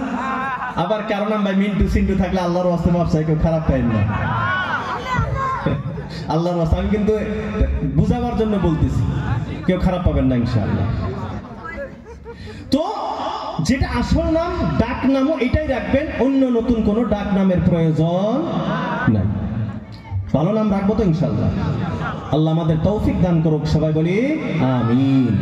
তো আপনার সন্তান আপনার কাছে যে হকটা পায় এটা হলো 7ম দিন তার আকিকা করা, মাথা মুন্ডন করা এবং তার একটি ভালো নাম রাখা। তারপর যখন আপনার সন্তান কিছু বড় হইতেছে, এখন আপনার সন্তান আপনার কাছে হক পায় তাকে কোরআনের শিক্ষা, দ্বীনি শিক্ষা দেওয়া এবং তার সাথে সাথে তাকে ভদ্রতা শিক্ষা দেওয়া। ভদ্রতা এটা ভাই পৃথিবীতে অন্য জায়গা থেকে আসে না, এটা আমি আপনি মা বাবার থেকে, মা বাবার কাছে সন্তান ভদ্রতা নম্রতা শেখে, ঠিক কিনা? ভদ্রতা এটা কোনো স্কুল কলেজে শিক্ষা দেওয়া হয় না, ভদ্রতার জন্য কোনো স্কুল নাই। ভদ্রতা নম্রতা শেখার স্কুল একটাই, ওটা হচ্ছে মার কোল। মা বাপ যেমন ব্যবহার করবে সন্তান সেটাই শিখবে। আজকে মনে হয় আসার সময় একটা ভিডিও দেখলাম, ইউটিউবে না ফেসবুকে একটা ভিডিও দেখলাম, উনি বলতেছে ছোট বাচ্চাকে কিভাবে মানুষ করা লাগে। পাকিস্তানের একজন বড় লেকচারার, উনি বলতেছেন যে 4 বছর বয়স পর্যন্ত আপনার সন্তানকে আপনি কিভাবে শিক্ষা দিবেন, কারণ এই 4 বছর বয়স পর্যন্ত আপনার সন্তানকে আপনি যেটা বুঝাবেন, বাবা এটা করো না, ওইটা করো না, এটা করো না, আপনার কথা জীবনেও শুনবো না। এটা হুনার প্লেয়ার না, ও যা আপনি কনগা ও ওর হিসেবেই চলবো, এ খেলাড়ি। কথা ঠিক কিনা? তো উনি বলতেছেন যে এই সময়, এই 0 থেকে 4 বছর বয়স পর্যন্ত আপনার সন্তানকে যদি আপনি কিছু শিক্ষা দিতে চান, এটা মুখে বললে শিক্ষা হবে না। এটা শিখাইতে হলে আপনি যে কাজটা সন্তানকে শিখাইতে চান, এটা আপনি মা বাবা হিসাবে সেটা করতে হবে। আমি মা বাপ স্বামী স্ত্রী সারাদিন ঝগড়া ফাসাদ মারামারি কাটাকাটি গালাগালি, সন্তান থেকে ভদ্রতা শিখব। এ দুজন মারামারি করে, সন্তান স্কুলে যা মারামারি করে, এরা গালাগালি করে, ওই সন্তান স্কুলে যা গালাগালি করবো। কেউ কিছু করলে যদি বলেও বলবে আমার আব্বা আম্মা তো এটাই করে, এটাই তো বালা। কথা হাসানা। এজন্যে আমরা সন্তান ভালো চাইলে নিজেকে ভালো হইতে হবে, চেষ্টা করবো তো ইনশাআল্লাহ। তো সন্তান আপনার কাছে, মা বাবার কাছে যেটা পায় ভালো নাম রাখা, তারপর যখন কিছু বড় হবে 7 বছর বয়স হওয়ার আগেই তাকে কোরআন, আদব কায়দা, ভদ্রতা 7 বছর বয়সের আগেই তাকে শিক্ষা দিতে হবে। এই যে কথাটি হযরত ওমর আব্দুল খাত্তাব রাদিয়াল্লাহু তাআলা আনহু যখন এই হাদিসটা শুনাইলেন, ওই যে ঘটনা বলতেছিলাম না, বাবায় সন্তানের নামে বিচার দিয়েছেন যে আমার সন্তান আমার হক আদায় করে না। তো ওই সন্তান যখন পাল্টা হযরত ওমরকে প্রশ্ন করেছিলেন যে খালি কি সন্তানেরই হক আছে, মা বাবার কোনো হক নাই? তো হযরত ওমর যখন এই হকের কথাগুলি বললেন, এখন এই সন্তান বলতেছেন, ও আমিরুল মুমিনিন, আপনি আমার আব্বাকে জিজ্ঞাসা করেন, উনি একজন যে বিবাহ করেছেন, ওই বিবাহিত নারী হইল একজন আহলে কিতাব ইহুদি। তার মানে প্রথম নাম্বারে আমার আব্বা ফেল। 2 নাম্বার, আপনি আমার আব্বাকে জিজ্ঞাসা করেন, আল্লাহর রাসূল বলেছেন সন্তান জন্ম হইলে তার একটা ভালো নাম রাখো, আর আমার আব্বা আমার নাম রাখছে রুফাই, এর কোনো অর্থ নাই। 3 নাম্বার, আপনি বলেছেন, রাসূলুল্লাহ বলেছেন সন্তানের মা বাবার কাছে পাওয়া হক হলো সন্তানকে কোরআনের শিক্ষায় শিক্ষিত করতে হবে, আদব কায়দা শিক্ষা দিতে হবে। আপনি আমার আব্বারে জিজ্ঞাসা করেন তিনি কি আমারে আলিফ বা তা শিক্ষা দিয়েছেন কি দেন না? এরা বন্ধুরা আমার, এই কথাগুলি যখন ওই যুবক বলেছে, এখন হযরত ওমর আব্দুল খাত্তাব রাদিয়াল্লাহু তাআলা আনহু ওই বাবাকে বললেন, ও আমার মুরব্বি, আপনার পায়ে, নিজের পায়ে নিজেই কুড়াল মারছেন, এইখানে আমার কোনো কিছু বলার নাই, আপনি যেটা করছেন সেটাই আপনি ভোগ করতেছেন, আপনি এইখান থেকে চলে যান। এই জন্য বন্ধুরা আমার, ওই যে আয়াতটা আমি বলেছিলাম, আল্লাহ রাব্বুল আলামিন বলেন, ইয়া আইয়ুহাল্লাযীনা আমানু, ও ইমানদার বান্দা বান্দি সকল, ও আনফুসাকুম, নিজেকে বাঁচাও, ওয়া আহলিকুম, নিজের পরিবারের লোকজনকে বাঁচাও। কোথায় থেকে বাঁচাইবা? নারা, জাহান্নামের আগুন থেকে বাঁচাও। এরা বন্ধুরা আমার, আমি বলছিলাম জাহান্নাম থেকে কেউ তো কাউকে বাঁচাইতে পারে না, এটাও একটা অসম্ভব কথা। নবী রাসূলরাও কাউকে জাহান্নাম থেকে বাঁচাইতে পারে না। যদি কেউ বাঁচাইতে পারতো, মুহাম্মদুর রাসূলুল্লাহ সাল্লাল্লাহু আলাইহি ওয়াসাল্লাম আবু তালিবকে জাহান্নাম থেকে বাঁচাইতে পারতো, কিন্তু আল্লাহ রাব্বুল আলামিন বলে দিয়েছেন, ইন্নাকা লা তাহদি মান আহবাবতা, আপনার পছন্দ অনুযায়ী কাউকে জান্নাতি বানাইতে পারেন না, কাউকে আপনি হেদায়েত দিতে পারেন না। এরে বন্ধুরা আমার, তাহলে আমি আপনিও তো কাউকে জাহান্নাম থেকে বাঁচাইতে পারবো না, জান্নাতি বানাইতে পারবো না। তাহলে সন্তানের ব্যাপারে আল্লাহ রাব্বুল আলামিন যে বললেন, এর ব্যাখ্যাটা হলো আমি আপনি আমার সন্তানকে জান্নাতি বানানোর পরিপূর্ণ চেষ্টা করতে হবে। এই যে আল্লাহ রাসূল বললেন, সন্তান মা বাবার কাছে যেগুলি হক পায়, যে হকগুলির কথা আলোচনা করা হলো, এখন আমরা যারা বিবাহ করেছি অথবা যারা আমরা এখনো বিবাহ করি নাই, বিবাহের জন্য আমরা প্রস্তুতি নিতেছি, এর বন্ধুরা আমার সবাই বলেন, এই যে ব্যাখ্যাগুলি করা হলো, মা বাবা গার্জিয়ান কেমন হওয়া লাগবে, এইভাবে পরিপূর্ণভাবে এই কথাগুলির উপরে আমল করার চেষ্টা আমরা করব কি করব না? সবাই বলেন না, করবো তো ইনশাআল্লাহ। আমি আপনি এই কাজগুলি যদি করতে পারি, এই যে হক, মা বাবার যেটা হক সন্তান যে মা বাবার কাছে পায়, এই হকগুলি যদি আমি আদায় করতে পারি, তাহলে আপনি কিয়ামতের দিন বলতে পারবেন, আল্লাহ আমি আমার হক আদায় করেছি, আমি আমার চেষ্টা পরিপূর্ণ করেছি, তারপরেও সে জান্নাতি হইতে পারে নাই, এটা আমার দোষ না। কারণটা কি? এর বন্ধুরা আমার, আল্লাহ রাব্বুল আলামিন বলেন, কাল কিয়ামতের দিন অনেক মানুষের জান্নাতের ফয়সালা হওয়া অবস্থা থাকবে, জান্নাতের সার্টিফিকেট ডান হাতে পাবে। এমন অবস্থায় কিছু মানুষ আল্লাহ রাব্বুল আলামিনকে প্রশ্ন করবেন, ও আল্লাহ আপনি একে জান্নাতের সার্টিফিকেট দিবেন না, জান্নাত দিবেন না? আল্লাহ রাব্বুল আলামিন বলবেন, কেন? এই মানুষটা তো ভালো কাজ করেছে, এ তো নামাজ রোজা হজ যাকাত ইত্যাদি সবকিছু আদায় করেছে, এরা কেন জান্নাতে দিব না? এরা বন্ধুরা আমার, এই সন্তান তখন আল্লাহ রাব্বুল আলামিনকে বলবে, ও আল্লাহ ইনি আমার আব্বাজান, ইনি আমার আম্মাজান। এরা তো নিজেরা আল্লাহ আল্লাহ করেছে, এরা নিজেরা নামাজ পড়েছে, এরা নিজেরা রোজা রেখেছে, এরা নিজেরা ইবাদত বন্দেগী করেছে, এরা নিজেরা কোরআন তেলাওয়াত করেছে, এরা নিজেরা জিকির আজকার করেছে। আমাকে কোনোদিন কোরআন তেলাওয়াতের কথা বলে নাই, আমারে কোনোদিন নামাজের কথা বলে নাই, আমারে কোনোদিন জিকির আজকারের কথা বলে নাই, আমারে কোনোদিন নামাজ রোজার আদেশ করে নাই। আমাকে যদি ওই দিন আমার মা বাবা আমার উপরে রাগ প্রয়োগ করত, আমার উপরে যদি শক্তি প্রয়োগ করত, আমি যদি আগুনে জ্বলতাম, আগুনে পড়তে আমাকে বাঁচানোর জন্য যেমন চেষ্টা করত, আমাকে যদি জাহান্নাম থেকে বাঁচানোর জন্য চেষ্টা করত, তাহলে অবশ্যই আমি আজ জাহান্নামী হয়ে যাইতাম না। ও আল্লাহ, এই জন্য আপনার কাছে দোয়া করতেছি, প্রার্থনা করতেছি, ও রব্বুল আলামিন, আপনি আমার অভিভাবকদেরকে, আমাদেরকে যে জাহান্নামে শাস্তি দিবেন, যিফাইনি মিনাল আযাব, আমার অভিভাবকদেরকে আমাদের চেয়ে ডাবল শাস্তির ব্যবস্থা করেন, বলি না আউযু বিল্লাহ। তাহলে বন্ধুরা আমার, আমি আপনি যদি আমার সন্তানকে ভালো করতে না পারি, আমার সন্তানের জন্য যদি আমি চেষ্টা না করি, ওই দিন করুক, সবাই বলি আমিন। এখন আমি মা বোনদের জন্য 2-4টি কথা বলে আমার বক্তব্য শেষের দিকে নেব ইনশাআল্লাহ। সবাই খুশি তো? আলহামদুলিল্লাহ। আল্লাহ, মা বোনদের ব্যাপারে আমি মাত্র একটি হাদিস শোনাবো, একটি হাদিস শুনে আমার বয়ান শেষের দিকে নেব ইনশাআল্লাহ। আল্লাহ রাসূল আল্লাহর হাবিব সাল্লাল্লাহু আলাইহি ওয়াসাল্লাম বলেন, আদ-দুনিয়া কুল্লুহা মাতা' ওয়া খায়রু মাতা'id দুনিয়া আল মারআতুস সালিহা। আল্লাহ রাসূল আল্লাহর হাবিব বিশ্বনবী সাল্লাল্লাহু তাআলা আলাইহি ওয়াসাল্লাম বলেন, আদ-দুনিয়া কুল্লুহা মাতা', এই পৃথিবীর সব কিছু এক একটা সম্পদ, সব বস্তু এক একটা সম্পদ। এই যে পানির বোতল দেখতেছেন, এটাও একটা সম্পদ, মোবাইলটা একটা সম্পদ, এই লাইটটা একটা সম্পদ, এই কাপড় বেলুনটাও একটা কিন্তু সম্পদ। পৃথিবীর প্রত্যেকটা বস্তু এক একটা সম্পদ, বলেন ঠিক কিনা? ছোট হোক বড় হোক, দামি হোক কম দামি হোক, পৃথিবীর সব কিছু এক একটা সম্পদ।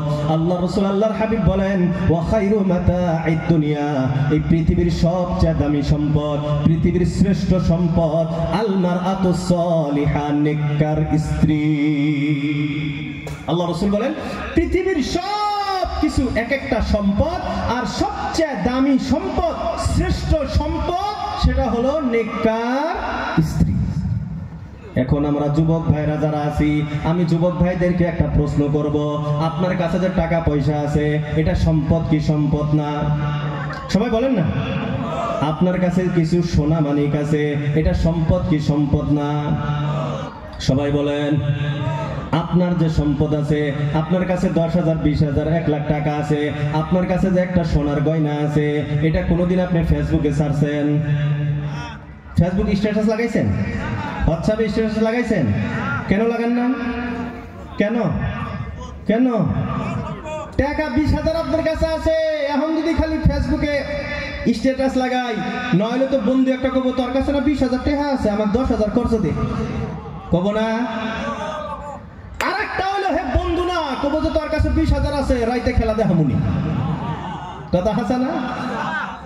সোনার গয়না আপনার কাছে আছে, আপনি ফেসবুক, হোয়াটসঅ্যাপ, ইনস্টাগ্রামে স্ট্যাটাস লাগাইলেন, ফটো দিলেন, বন্ধু থাকলে কব যে তোর কাছে এত দামি সোনার গয়না আছে, হবনি রাত্রে খেলাটা দেখামুনি, আস্তে করে রাত্রে আইসে ওই যে রুমালের ভিতরে কি দিয়ে হুঙ্গে ব্যাগটিক বেহুট বানায় আস্তে করে নিয়ে যাবো গা, কথা হাসা না?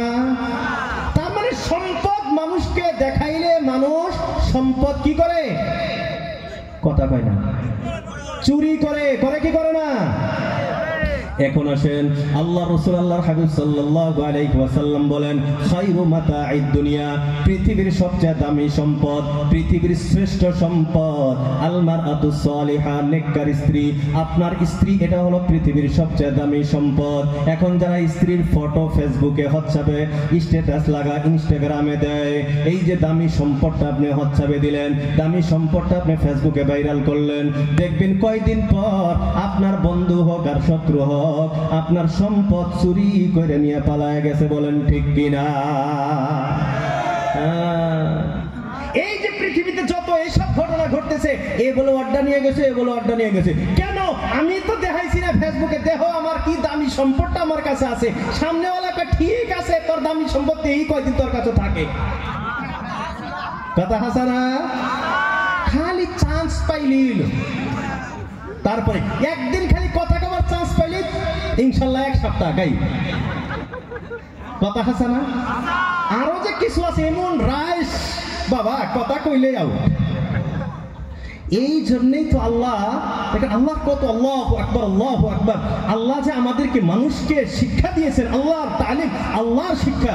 আল্লাহ মা বোনদেরকে কি বলছেন জানেন? মেয়েদেরকে আল্লাহ বলছেন ইয়া নিসাআন নাবিয়্যি লাস্তুন্না কাহাদিম মিনান নিসাই ইন ইত্তাকাইতুন্না ফালা তাখযা'না বিল কওল ফায়াতমা'আল্লাযী ফী কলবিহি মারাদ। ভালো করে ধ্যান দিয়ে শুনেন, আমার মা বোনরাও তো দেখতেছে না?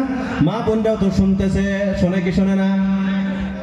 আল্লাহ রাব্বুল আলামিন বলেন ইয়া নিসাআন নাবিয়্যি, ও নবীর স্ত্রীগণ তোমরা শোনো, তোমরা সাধারণ মহিলাদের মতো নও। ইনিত্তাকাইতুন্না, তোমরা যদি তাকওয়াওয়ালা হও, মুত্তাকি হও। এখন মুত্তাকি মহিলার পরিচয় কি? জান্নাতি মহিলার পরিচয় কি? মুত্তাকিয়া মহিলার পরিচয় কি? আল্লাহ রাব্বুল আলামিন বলেন, মা বোনরা ভালো করে ধ্যান দিয়ে শুনবেন। আল্লাহ রাব্বুল আলামিন অর্ডার করতেছেন ফালা তাখযা'না বিল কওল, ও মহিলারা তোমরা কথা বলার সময় নম্রতা নরম সুরে সুরে কথা বলবা না,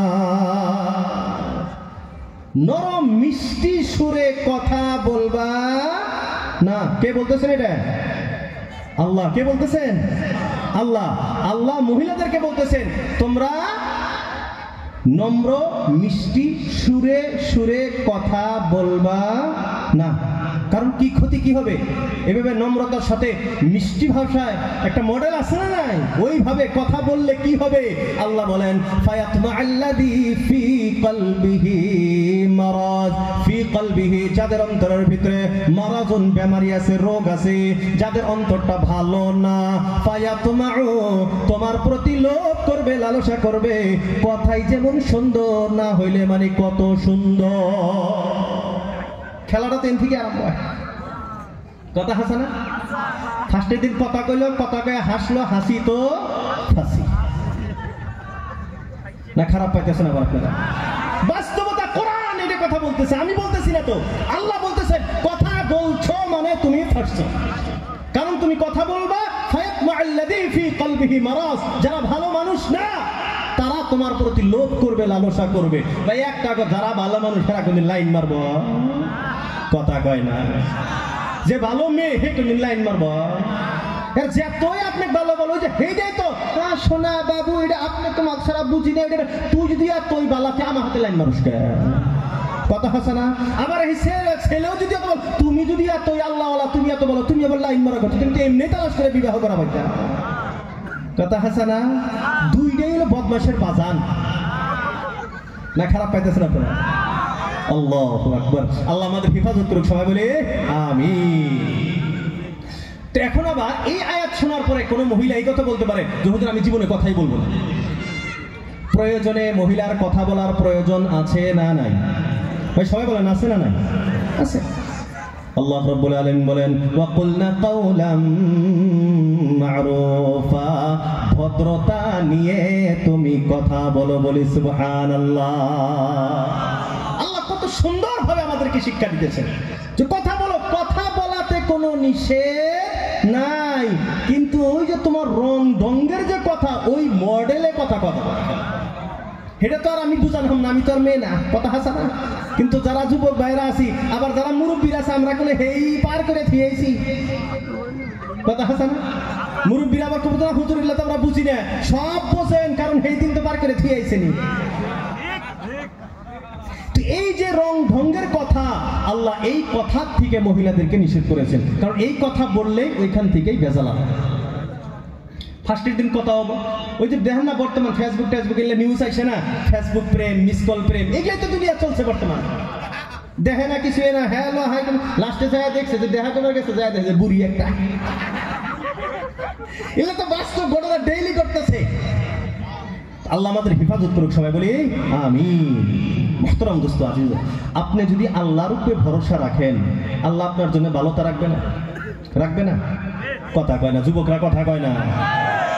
আপনি আপনি কি আপনার কোনটা ভালো হবে, আপনার জন্য কোন মেয়ে ভালো হবে, আপনার জন্য কোন স্ত্রী ভালো হবে, কে আপনাকে জান্নাত পর্যন্ত সঙ্গী দিবে, এটা আপনি ভালো জানেন না আল্লাহ ভালো জানেন?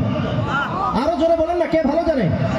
আল্লাহ ভালো জানে। আল্লাহ বলতেছেন ওয়া তাওয়াক্কাল আলাল হাইয়্যিল্লাযী লা ইয়ামুত, এ দুনিয়ার মানুষ ওই আল্লাহর উপরে ভরসা কর যার কোনোদিন মওত নাই। আল্লাহ মরবে? লা তাখুযুহু সিনাতুন ওয়ালা নাওম। আল্লাহ বলে আমি তো এমন শক্তিশালী, আমার তো কোনোদিন ঘুম আসে না, ঘুমের মতো কোনোদিন আমার অবস্থা হয় না। তো আল্লাহ বলতেছেন আমার উপরে ভরসা কর, তোর কোনটা ভালো, তোর জীবনে কোনটা সুখ শান্তি হবে, কে তোকে জান্নাত পর্যন্ত সাথ দিবে, আমি আল্লাহ তোর জন্য ব্যবস্থা করে দেবো বলি সুবহানাল্লাহ। কিন্তু আমি আপনি তো আগেই পচা ডাল খাবার নিয়ে তৈরি।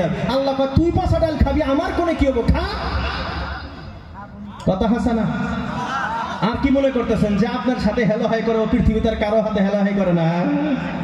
হ্যাঁ, ওটা তো খালি মুহে সোনা বাবু, ওটা খালি মুহে। আপনার মতন আবার 10 জনকে হেলো হাই কর, যে আপনার সাথে বলতে পারে আর 10 জনের সাথে। ওই জন্য তো আমি একটা কথা কই, মানুষে আবার খারাপও পায় মানুষে। হ্যাঁ, একজন মানুষের ছেলে দিছে পড়তে, ধরুন কলকাতাতেই, আর একজনের মেয়ে দিছে পড়তে। তো দুইজনে একদিন গল্প করতেছে যে ভাই মেয়েওয়ালা গল্প করে, আমি তো মাসে 500 টাকা দিলে আমার খরচা হয়ে যায়। ছেলের বাপ মানে প্রশ্ন করছে, আমার তো মাসে 10,000 20,000 খরচা হয়, কত খরচা দেবো আমার ছেলেকে, তো আমি পড়াইতে পারতেছি না। মেয়ের বাপ কাকে এত খরচা হবো কে, আমার মেয়েকে তো মাত্র 500 টাকা মাসে দিই, তাই হয়ে যায়। এখন নিতে কয়তে আছে, তোমার মেয়ের তো খরচা নাই, তোমার মেয়ের খরচা তো আমার ছেলেই চলায়। কথা হাসা না? তেনে তো 10,000 যাবো, উনি 500 টাকায় তাও জমা থাকে। আল্লাহ আমাদের হেফাজত করুক, সবাই বলে আমিন। তো আল্লাহ রাসূল আল্লাহর হাবিব সাল্লাল্লাহু আলাইহি ওয়াসাল্লাম বলতেছেন পৃথিবীর সবচেয়ে দামি সম্পদ আল মারআতু সালিহা, নেককার স্ত্রী। তো আমরা যারা নিজের স্ত্রী, মা, বোন, ভাই, বন্ধু, যাদের স্ত্রী বা যারই হোক মেয়েদের ফটো যারা আমরা ফেসবুক হোক, হোয়াটসঅ্যাপ হোক, ইনস্টাগ্রাম হোক ইত্যাদির ভিতরে যেখানে আমরা আপলোড করেছি, আল্লাহকে ওয়াস্তে 2টা পাও ধরে বলতেছি আমরা সবাই ডিলিট করে দেব ইনশাআল্লাহ। সবাই রাজি আছে তো ইনশাআল্লাহ? আচ্ছা, আপনি ভালো মানুষ, আপনার বোনের ফটোটা দিয়েছেন, আপনার মার ফটোটাই দিয়েছেন, ভাই আমি যদি দেখি আর একজন মানুষ দেখে, এটা কি জায়েজ আছে? গুনাহ হবে? মেয়েদের দিকে দেখলে গুনাহ হবে কি হবে না? ভাই সবাই বলেন না, গুনাহ হবে কি হবে না? এখন আপনি যে ফটোটা দিলেন, আপনার বোনের ফটো, আপনার স্ত্রীর ফটো, আপনার মার ফটো 1000 জন মানুষে দেখতেছে, বেগানা পুরুষ দেখতেছে, এই যে দেখতেছে, দেখার গুনাহটা হইতেছে, এই গুনার রাস্তাটা কে খুলে দিল? আমি তো খুললাম না। তাহলে আমরা ইনশাআল্লাহ এসব ডিলিট করব তো? সবাই করবো তো ইনশাআল্লাহ? আল্লাহ আমাদের তৌফিক দান করুক, সবাই বলি আমিন। তো এখন আসি, এতটুকু তো আমাদের জন্য হইল যে নেককার স্ত্রী এটা হলো পৃথিবীর সবচেয়ে দামি সম্পদ। এখন হলো নেককার স্ত্রী আবার কে? নেককার স্ত্রী মানে জান্নাতি স্ত্রী, জান্নাতি মহিলা। এখন আসি জান্নাতি মহিলাকে, এর জন্য 4টা গুণ। কয়টা গুণ? সবাই বলেন কয়টা? 4টা। এই 4 গুণ যে মহিলার ভিতরে আছে, ইনি হইলেন জান্নাতি মহিলা, বলি সুবহানাল্লাহ। এখন আমাদের মা বোনরা তো এতগুলো অল্প নারাজ হয়েছে, নারাজ হয়েছে না? হয়েছে না? নাই? হুজুর খালি আঙ্গুরের দোষ করতেছে। এখন আমি আপনাদের ফেভারে আছি, ইনাদের বিরুদ্ধে আছি, কথা ঠিক না? দুই বেলে ওজন ঠিক রাখা লাগবো, না হলে আবার রাস্তাতে যেতে রাস্তার গাড়ি বন্ধ করে দিব। বহুত জায়গায় বহুত ঘটনা হয়ে যায়, আল্লাহ মাফ করুক, সবাই বলে আমিন। তো আল্লাহ রাসূল আল্লাহর হাবিব সাল্লাল্লাহু আলাইহি ওয়াসাল্লাম বলেন নেককার স্ত্রী গুণ হলো 4টা।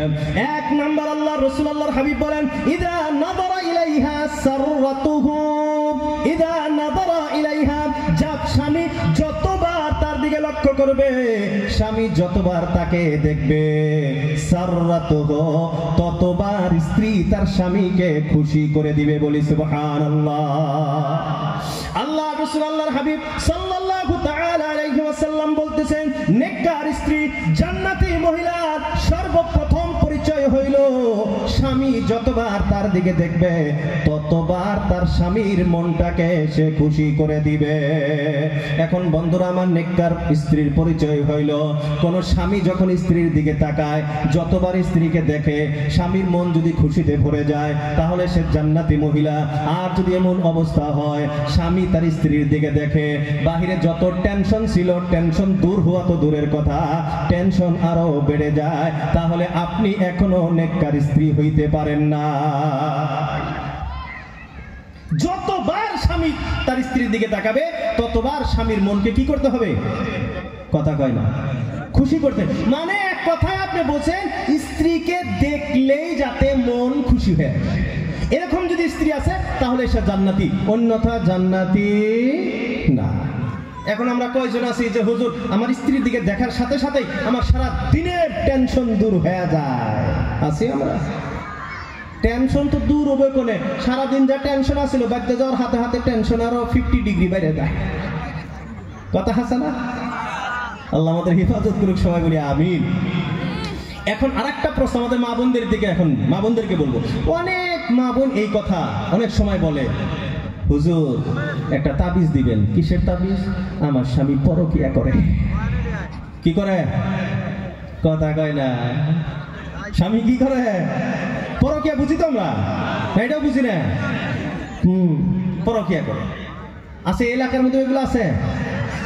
কথা কইতেছে না হুজুর, এই আওয়াজ যদি খালি এদিকে যায় তাই তো রাত্রে 12টা বাড়িতে গেলে দরজা বন্ধ হয়ে যাবে। তো আমি আমার মা বোনদেরকে বলবো, এই যে হাদিসের প্রথম অংশ ইদা নাযারা ইলাইহা সাররাতহু, আপনি যদি শুধু এই হাদিসটার এই অংশের উপরে আমল করতে পারেন, আল্লাহর কসম খেয়ে বলতেছি আপনার স্বামী কোনো জীবনেও পরকিয়া করবে না, করবে না। কেন? ইদা নাযারা ইলাইহা সাররাতুহু, আল্লাহ রাসূল বলেন স্বামী যতবার স্ত্রীর দিকে দেখবে তার মনকে খুশি করে দিবে। এখন আপনি বাড়িতে এমন অবস্থায় থাকেন, পচা দশা একবারে লেত্রা ফেতরা হয়ে কাপড় চোপড় পিন্দে থাকেন, আপনার স্বামী বাড়িতে এসে কোনোদিন হাসি মুখে কথা নাই, বাড়িতে আসার আগেই তো 10টা ফোন করে এটা নিয়ে আসেন ওইটা নিয়ে আসেন, দুনিয়ার টেনশন আরো দেন। এরা বন্ধুরা আমার, এই ব্যাখ্যার আগে আরেকটা কথার দিকে আসি। আল্লাহ রব্বুল আলামিন মহিলাদেরকে কেন সৃষ্টি করলেন? আল্লাহ মহিলা কেন বানাইলেন? মেয়েদেরকে কেন সৃষ্টি করলেন? এর রহস্যটা কি কেউ আমরা জানি? আল্লাহ মা বোনরা আবার খারাপ পাবেন না, কারণ এটা কোরআনের কথা, খারাপ পাওয়ার তো কোনো কথা না, কি করেন? যে কয়টা কথা বলতেছি কোরআন হাদিসের দলিল ছাড়া কোনো কথা বলছি? এ টু জেড কোরআন টু কোরআন কথা, কোরআন এবং হাদিস থেকে ব্যাখ্যা। আলহামদুলিল্লাহ যতদিন বয়ান করি এইভাবেই করি।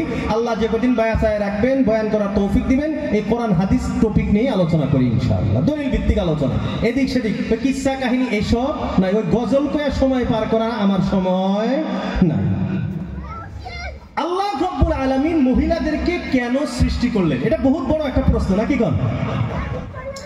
আল্লাহ রব্বুল আলামিন মা বোনদেরকে যে সৃষ্টি করেছেন, মহিলাদেরকে যে সৃষ্টি করেছেন, এর এক নাম্বার কারণ হলো পুরুষকে শান্তিতে রাখার জন্য। কেন? কেন?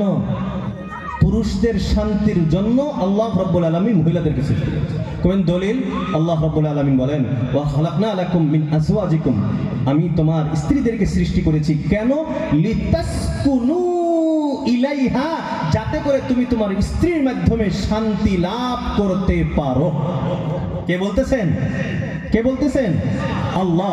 আল্লাহ বলতেছেন যে আমি তোমার জন্য তোমার স্ত্রীকে সৃষ্টি করেছি যাতে করে তুমি তোমার স্ত্রীর দ্বারা তুমি শান্তি লাভ করতে পারো, তোমার মনকে প্রশান্ত করতে পারো। তো বোঝা গেল কি আল্লাহ মহিলাদেরকে বানাইছেন স্বামীর মনকে খুশি করা এবং স্বামীকে টেনশন মুক্ত করার জন্য। শান্তি মানুষের কোন সময় আসে? যখন মানুষের টেনশন থাকে না, চিন্তা মুক্ত জীবন, এর নামই শান্তি।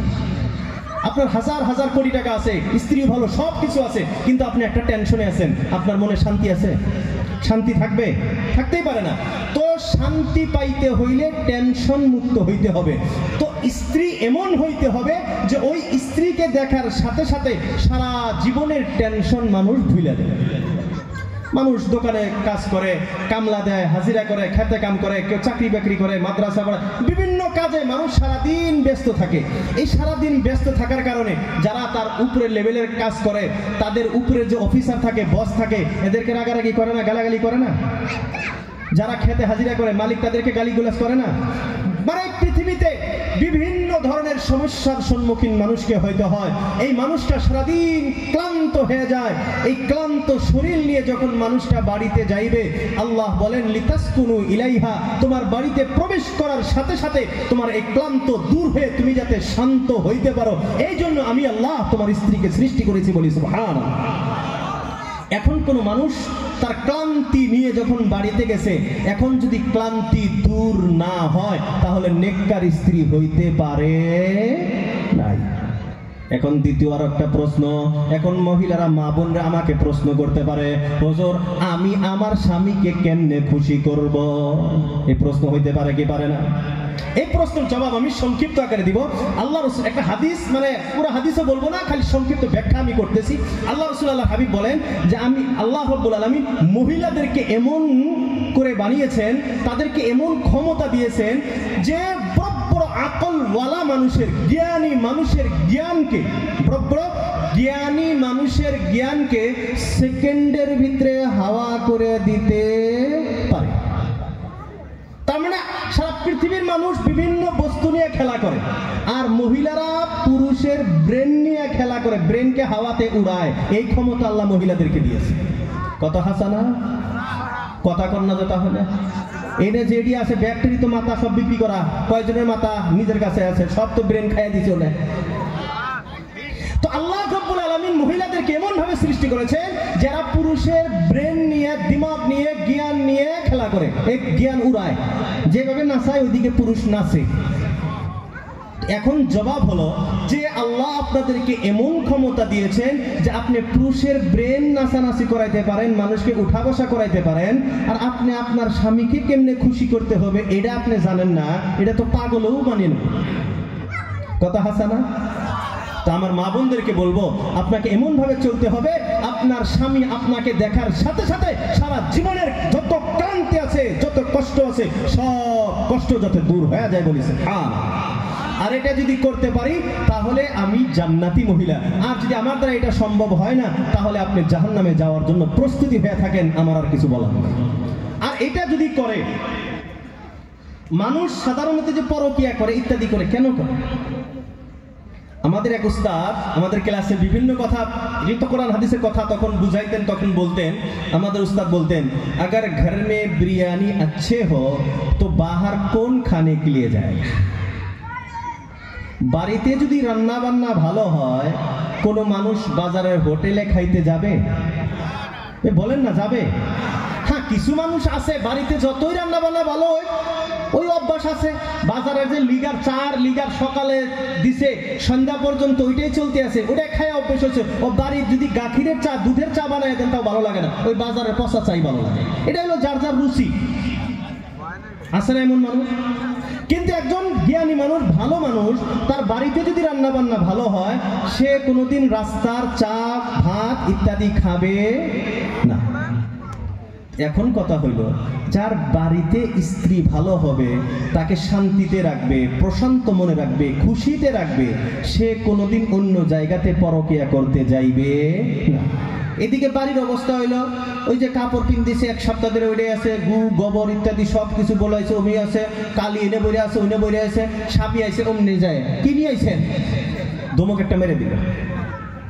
আর এদিকে যখন দোকানে যায়, বাজারে যায়, রাস্তায় যায়, স্কুলে যায়, চাকরি করতে যায়, তখন রাস্তাঘাটে পুরা একদম স্টাইল টিস্টাইল করে লিপস্টিক টিপস্টিক, মায় আইননি মাইননি যা আছে সব নাগায় টাগায় মিষ্টি মিষ্টি হাসি দিয়ে কথা বলে, ভাইজান ভালোই আছেন,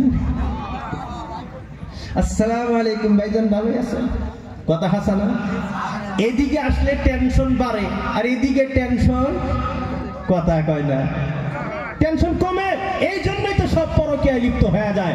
এই জন্য আমার মা বোনদেরকে বলবো, আপনি যদি এই অভ্যাসটা করতে পারেন যে আমি আমার স্বামীর টেনশন কিভাবে দূর করতে পারি, আমি আমার স্বামীকে কেমনে খুশি রাখতে পারি, আপনার স্বামীকে যদি আপনি খুশিতে রাখতে পারেন তাহলে আপনার স্বামী আল্লাহর কসম কোনোদিন পরকীয়ায় লিপ্ত হবে না। আল্লাহ রাসূল এই কথাই বলেন, ইদা নাযারা ইলাইহা সাররাতহু, যতবার স্বামী তোমার দিকে লক্ষ্য করবে তার মনকে তুমি খুশি করে দাও, তার টেনশন মুক্ত করে দাও। এটা হলো এক নাম্বার জান্নাতি মহিলার পরিচয়। যত সময় স্বামী বাড়িতে থাকবে, তোমাকে যতবার দেখবে তার মন যাতে খুশি হয়ে যায়, ক্লান্ত দূর হয়ে যায়। দুই নাম্বার, আল্লাহ রাসূল বলেন, স্বামী যখন বাড়িতে থাকবে না, স্বামী যখন বাড়ির থেকে বাহির হয়ে যায়, এখন স্ত্রীর উপরে দায়িত্ব হলো তিনটি। কয়টি? এখন স্ত্রীর উপরে, নেককার স্ত্রী জান্নাতি মহিলার উপরে দায়িত্ব হলো তিনটি। এক নাম্বার দায়িত্ব হলো ওয়াইদা গাবা আনহা, যখন স্বামী বাড়ির থেকে দূরে চলে যায়, এক নাম্বার দায়িত্ব নিজের লজ্জা স্থানের হেফাজত করা। এক নাম্বার নিজের লজ্জা স্থানের হেফাজত করা। এমন করা যাবে না স্বামী বাড়িতে গেছে আর বলে হ্যাঁ এখন গেছে গা, ফোন কল করো, ভিডিও কল করো। এরা বন্ধুরা আমার, এক নাম্বার স্বামী যখন বাড়িতে থাকবে না, আল্লাহ রাসূল আল্লাহর হাবিব বলেন নিজের লজ্জা স্থানের হেফাজত করতে হবে। কারণ আল্লাহ রাব্বুল আলামিন তোমাকে যে সতীত্ব দিয়েছেন, এটা তোমার স্বামী ছাড়া আর কারো হক নাই। এই হক তোমার নষ্ট করা যাবে না। 2 নাম্বার দায়িত্ব হলো সিরিয়াল ভাবে 2 নাম্বার, আর স্বামী না থাকা অবস্থায় 1 নাম্বার দায়িত্ব তোমার লজ্জা স্থানের তোমার হেফাজত করতে হবে। 2 নাম্বার দায়িত্ব স্বামী যখন বাড়িতে থাকবে না, 2 নাম্বার দায়িত্ব স্বামীর সন্তানের লালন পালন করা। 2 নাম্বার কি সবাই বলেন? স্বামীর সন্তানের লালন পালন করা। এই একটা ঝামেলা, প্রত্যেক বাড়িতে এই কথা নিয়ে কেসাল ঝগড়া লাগেই থাকে। সন্তান লালন পালন করবে কে? আছে না এই ঝগড়া? আছে না স্বামী স্ত্রী ঝগড়া? আছে না? সন্তানকে লালন পালন করবে কে, দেখবে? এটা নিয়েই ঝগড়া। এর সমাধান হলো সন্তান লালন পালন করার দায়িত্ব স্ত্রী। সন্তানের পিছনে কত লাখ টাকা খরচ হবে, বেমার আজার হোক, স্কুল ফিস হোক, টিউশন ফিস হোক, মাদ্রাসার ফিস হোক, তার মানে যত খরচা হবে এই খরচের দায়িত্ব হলো বাবা। কিন্তু সন্তান লালন পালন করা, মানুষ করার দায়িত্ব মা। আরো ঝগড়া আছে, ঝগড়া থাকবে আরো। এটা তো আল্লাহ রাসূল এই হাদিসের ভিতরে বলছেন। এর ছাড়াও কোরআনে কারিমের আরো 2-3 জায়গাতে এর ব্যাপারে দলিল আছে। সংক্ষিপ্ত একবারে একটা সংক্ষিপ্ত উদাহরণ দেই। কই কোরআন, আস্তাগফিরুল্লাহ, কোরআনের একটা আয়াত থেকে আপনাদেরকে ব্যাখ্যা করি। আমরা যে জমিন খরিদ্দার করি, কিনি, জমিন আপনি কেনেন, মাটি আপনি কেনেন, মাটিটা আপনি যখন কিনলেন, এখানে আপনি ফসল করলেন, জমিন আপনাকে ফসল দিল। এই ফসলটা কি জমিনের, মাটির না আপনার? কার? আপনি ধান বুনেছেন, ধান, এই ক্ষেত থেকে ধান হলো, ধানটা আপনি কাটলেন, এই ধানটা কি ক্ষেতের না আপনার? যে ক্ষেতের মালিক তার না? হ্যাঁ, আল্লাহ রাব্বুল আলামিন মহিলাদেরকে ক্ষেতের সাথে তুলনা করেছেন। ফাতু হারসাকুম আন্না শি'তুম, আল্লাহ ক্ষেতের কথা বলেছেন। তার মানে আপনি বীজ রোপণ করেছেন, এইখানে আপনার ফসলটা তৈয়ার হয়েছে, এখান থেকে ফসলটা আসছে। এই ফসল যে তৈয়ার করে দিয়েছে তার না, এই ফসল যে দিয়েছে মালিক, মালিকের ফসল।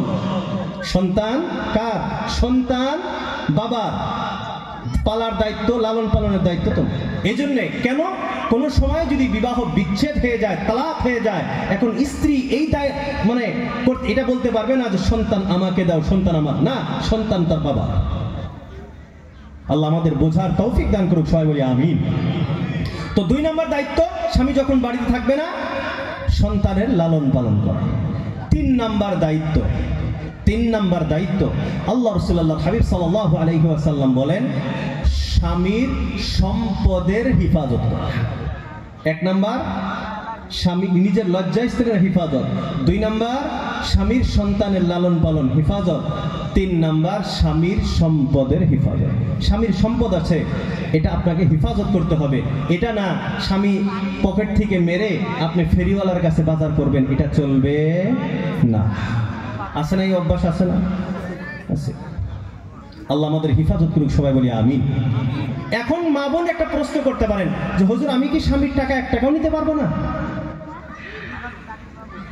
আমি যে মাঝে থেকে আমি প্রশ্নটা মা বোনদের তরফ থেকে আমাকে আমি করতেছি যে হুজুর আমি যে আমার স্বামীর পকেট থেকে মাঝে 50 টাকা, 100 টাকা, 200 টাকা নেই, এটাকে আমি আসলেই নিতে পারবো না, না নেওয়ার কোনো ব্যবস্থা আছে? এর জবাবের আগে আমার পুরুষ যারা আছে, আমরা যারা স্বামী আছে, আমাদের একটা দায়িত্ব আছে। দায়িত্ব কি? আমার স্ত্রীকে প্রত্যেক মাসে আমি তো ভাত, কাপড় ইত্যাদি, এগুলো তো আমাদের দায়িত্ব, এটা তো ফরজ, এটা তো দিতেই হবে, ঠিক কিনা? কিন্তু এই ফরজের সাথে সাথে একটা নফল আছে, এটা হলো প্রত্যেক মাসে যার যেমন রোজগার, যার যেমন উপার্জন, যার যেমন কামাই অনুযায়ী নিজের স্ত্রীকে একটা গিফট দিতে হবে, হাত খরচা দিতে হবে, মিনিমাম 300-400 টাকা, 500 টাকা।